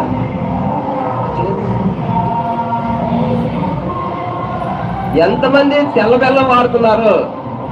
తెల్ల బెల్లం ఎల్లో కలర్ లో ఉండేది, లైట్ కలర్ లో ఉంటుంది కదా, లైట్ కలర్ లో. ఓకే ఒక మాట వినండి, బెల్లం ఎలా తయారు చేస్తారో తెలుసు కదా మనందరికీ, తెలుసా? ఎంతమంది తెలుసు చేతులు ఎత్తండి. ఓ వెరీ గుడ్, అందరికీ తెలుసు. అనకాపల్లి బెల్లం ఫేమస్ కదా. బెల్లంలో వైట్నెస్ రావడానికి ఏటేస్తారు తెలుసా? ఏటేస్తారు? హైడ్రోస్ వేస్తారు, హైడ్రోసల్ఫైడ్. ఓకే హైడ్రోసల్ఫైడ్ యాక్చువల్గా దేనిలో ఉపయోగిస్తారు తెలుసా? హైడ్రోసల్ఫైడ్ బట్టలు తెల్లగా రావడానికి బట్టలు ఫ్యాక్టరీలో ఉపయోగిస్తారు. దాన్ని తీసుకొచ్చి మన రైతులందరూ కలిసి బెల్లం తెల్లగా రావడం కోసం బెల్లంలో కలుపుతున్నారు. బెల్లంలో కలపడం కూడా ఎట్లా కలుపుతున్నారు? బెల్లం అది తయారయ్యేటప్పుడు కూడా కాకుండా బెల్లం దించేసిన తర్వాత దానిలో వేసేస్తున్నారు. అది ఎంత డేంజరస్ అంటే భయంకరమైన రోగాలు వస్తాయి. అలాంటి బెల్లం మనం తింటున్నాం. దయచేసి అలాంటి బెల్లం ఎవరు తినద్దు. శుభ్రంగా నేచురల్గా ఆయుర్వేద ఆర్గానిక్ బెల్లం దొరుకుతుంది. అందరూ ఆర్గానిక్ బెల్లం మాత్రమే వాడండి దయచేసి. పంచదార కూడా పక్కన పెట్టండి. ఓకే అది కూడా ఎక్కడ దొరుకుతుంది అంటే మనకి ఇక్కడ జార్జ్ క్లబ్ లోనే దొరుకుతుంది ఆర్గానిక్ బెల్లం. ఇక్కడ ఆర్గానిక్ షాప్ పెట్టారు, మంచి మంచి ఫుడ్స్ ఆవిడ.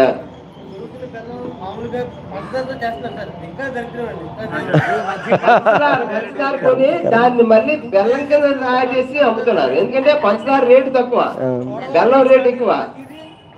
చాలా భయంకరమైన బెల్లం తింటున్నారు. వద్దు దయచేసి అవన్నీ పక్కన పెట్టండి.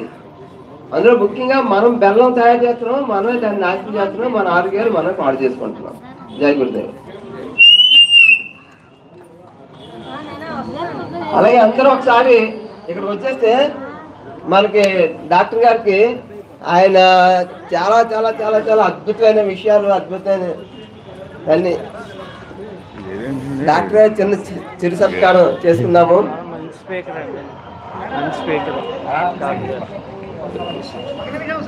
రండి అందరూ అండి, అందరూ వచ్చేయండి. తల తీద్దాము, అందరూ వచ్చేయండి. ముందు కొంతమంది కింద కూర్చోండి.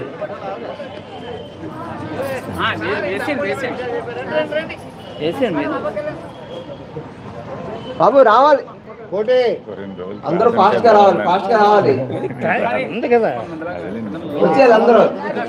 కింద కూర్చోండి, కింద కూర్చోండి. మేము 3 నుంచి 9 క్లాసులు వినడానికి రావచ్చని చెప్పండి. మేము 3 నుంచి 9 మేము 3 దగ్గర పెట్టారు.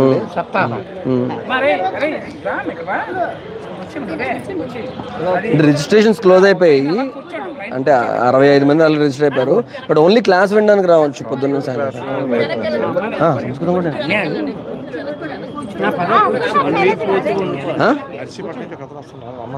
రిజిస్ట్రేషన్ క్లోజ్ అయిపోయింది, ట్రీట్మెంట్ రావచ్చు. ఓకే, అందరూ ఒక ముఖ్యమైన విషయం, రేపు 3వ తారీఖు నుంచి వచ్చే నెల మరలా సప్తాహం మొదలవుతుంది. మన కోడూరులో డాక్టర్ సుందరరాజ్ పెరుమాళ్ గారి వాళ్ళ ఆశ్రమంలో. దానికి ఆల్రెడీ 65 మంది రిజిస్ట్రేషన్ కంప్లీట్స్ అయిపోయి, కానీ జాయిన్ అవ్వడానికి లేదు. కాకపోతే క్లాసులు వినడానికి అవకాశం ఇస్తున్నారు డాక్టర్ గారు. కాబట్టి ఆ క్లాసులు వినడానికి రావచ్చు అందరూ కూడాను. అంటే యాక్చువల్లీ వర్క్షాప్ రోజంతా జరుగుతుంది. బట్ ఆయుర్వేద క్లాస్ మెయిన్గా మార్నింగ్ ఒక క్లాస్ 2.5 గంటలు ఉంటుంది, 9 నుండి 11:30. మళ్ళీ 11:30కి అక్కడే సాత్విక భోజనం ఉంటుంది. మళ్ళీ 1 గంట నుండి 2 వరకు ప్రాక్టికల్ క్లాస్ ఉంటుంది. సో ఈ 2 క్లాసులకి రావచ్చు. ఇంకా ఇంట్రెస్ట్ ఉంటే తర్వాత ఒక సంస్కృతం క్లాస్ ఉంటుంది 2 to 3, అది కూడా వినొచ్చు అనమాట. అంటే పొద్దున్న నుంచి మధ్యాహ్నం దాకా ఉంటే ఈ క్లాసులన్నీ వినొచ్చు. 7 రోజులు, 3వ తారీఖు నుంచి 10వ తారీఖు వరకు. ఓకే, అలాగే మన డాక్టర్ గారిని ఉద్దేశించి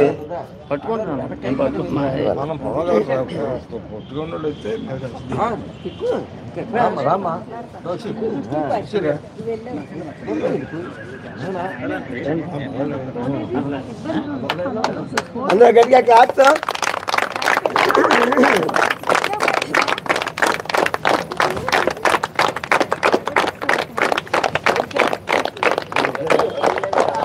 ఫోటో చేయండి. ఏరి వంశీ గారు, ఏరి ఎంపేనా? గంగాధర్ రాలేదు, గంగాధర్ గారు రాలేదు, సుందర్రాజ్ పెరుమాళ్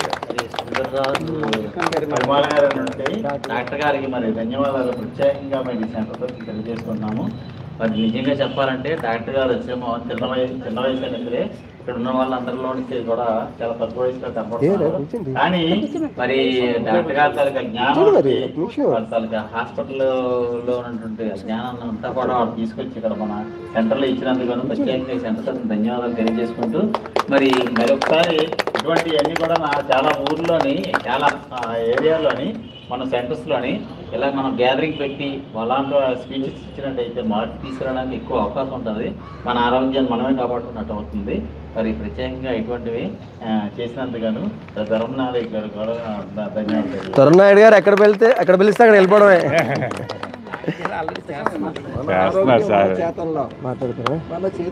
క్లుప్తంగా నమస్కారం. ఇప్పుడు సప్తాహం అంటే కోడూరులో ఆరోగ్య శాస్త్రితో సప్తాహం చేస్తున్నారు. దానికి డాక్టర్ గారు కేవలం నిస్వార్థతో చేస్తున్నారు.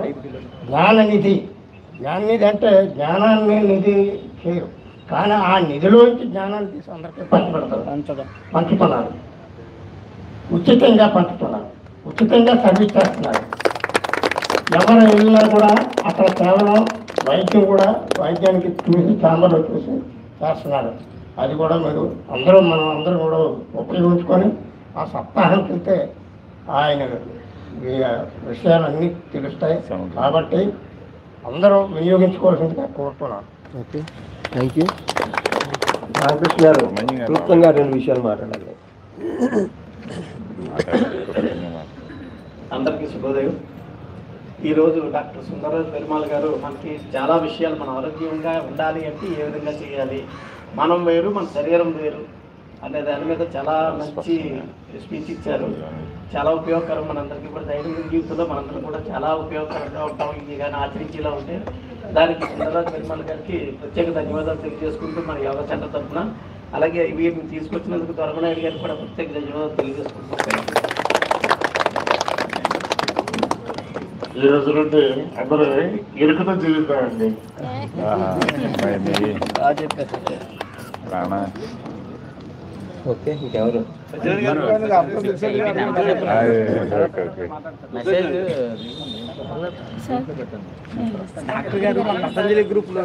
డాక్టర్ సుందరరాజు గారు చాలా మెలకువలు చెప్పారు.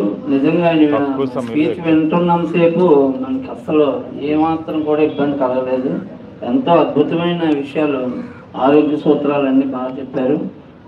ఆయుర్వేదం మీద మీ ఇదంతా కాన్సెప్ట్ అనుకుంటాను. కంపల్సరిగా ఆయన కోడూరులో నిర్వహిస్తున్న శిబిరానికి ఏదో నెల వెళ్ళి అది ఉపయోగించుకుంటామని సభ్యులందరూ కూడా అనుకుంటున్నాం. Thank you sir, thank you very much. ప్రతి నెల ఉంటుందండి? ప్రతి నెల ఎవ్రీ మంత్. ఏ డేట్ నుండి? డేట్లు మారుతుంటాయి. సత్యనారాయణ గారు పార్టిసిపేట్ చేశారు చక్కగా, యాక్టివ్గా.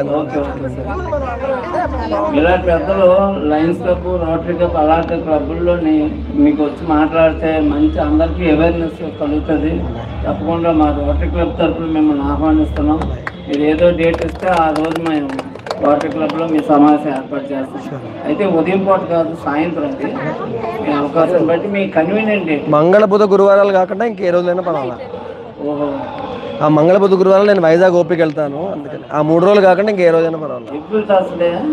ప్రతి మంగళ బుధ గురువారాలు అక్కడికి వెళ్తాను. ఆ థర్స్డే మా రోటరీ మీటింగ్. అవునా? అప్పుడు ఇంకేదైనా ప్రత్యేకంగా ఒక థర్స్డే నేను వెళ్ళడం మానేసి వస్తాను. Okay, thank you sir, thank you very much. Okay, మరొకసారి మన డాక్టర్ గారికి అందరూ కూడా గట్టిగా క్లాస్ అభినందన. గట్టిగా క్లాస్. జయ హో గురుదేవా, జయ హో గురుదేవా, జయ హో, జయ హో గురుదేవా, జయ హో గురుదేవా. భారత్ మాతా కీ జై. Vande Mataram, Vande Mataram, Vande Mataram. Okay, thank you.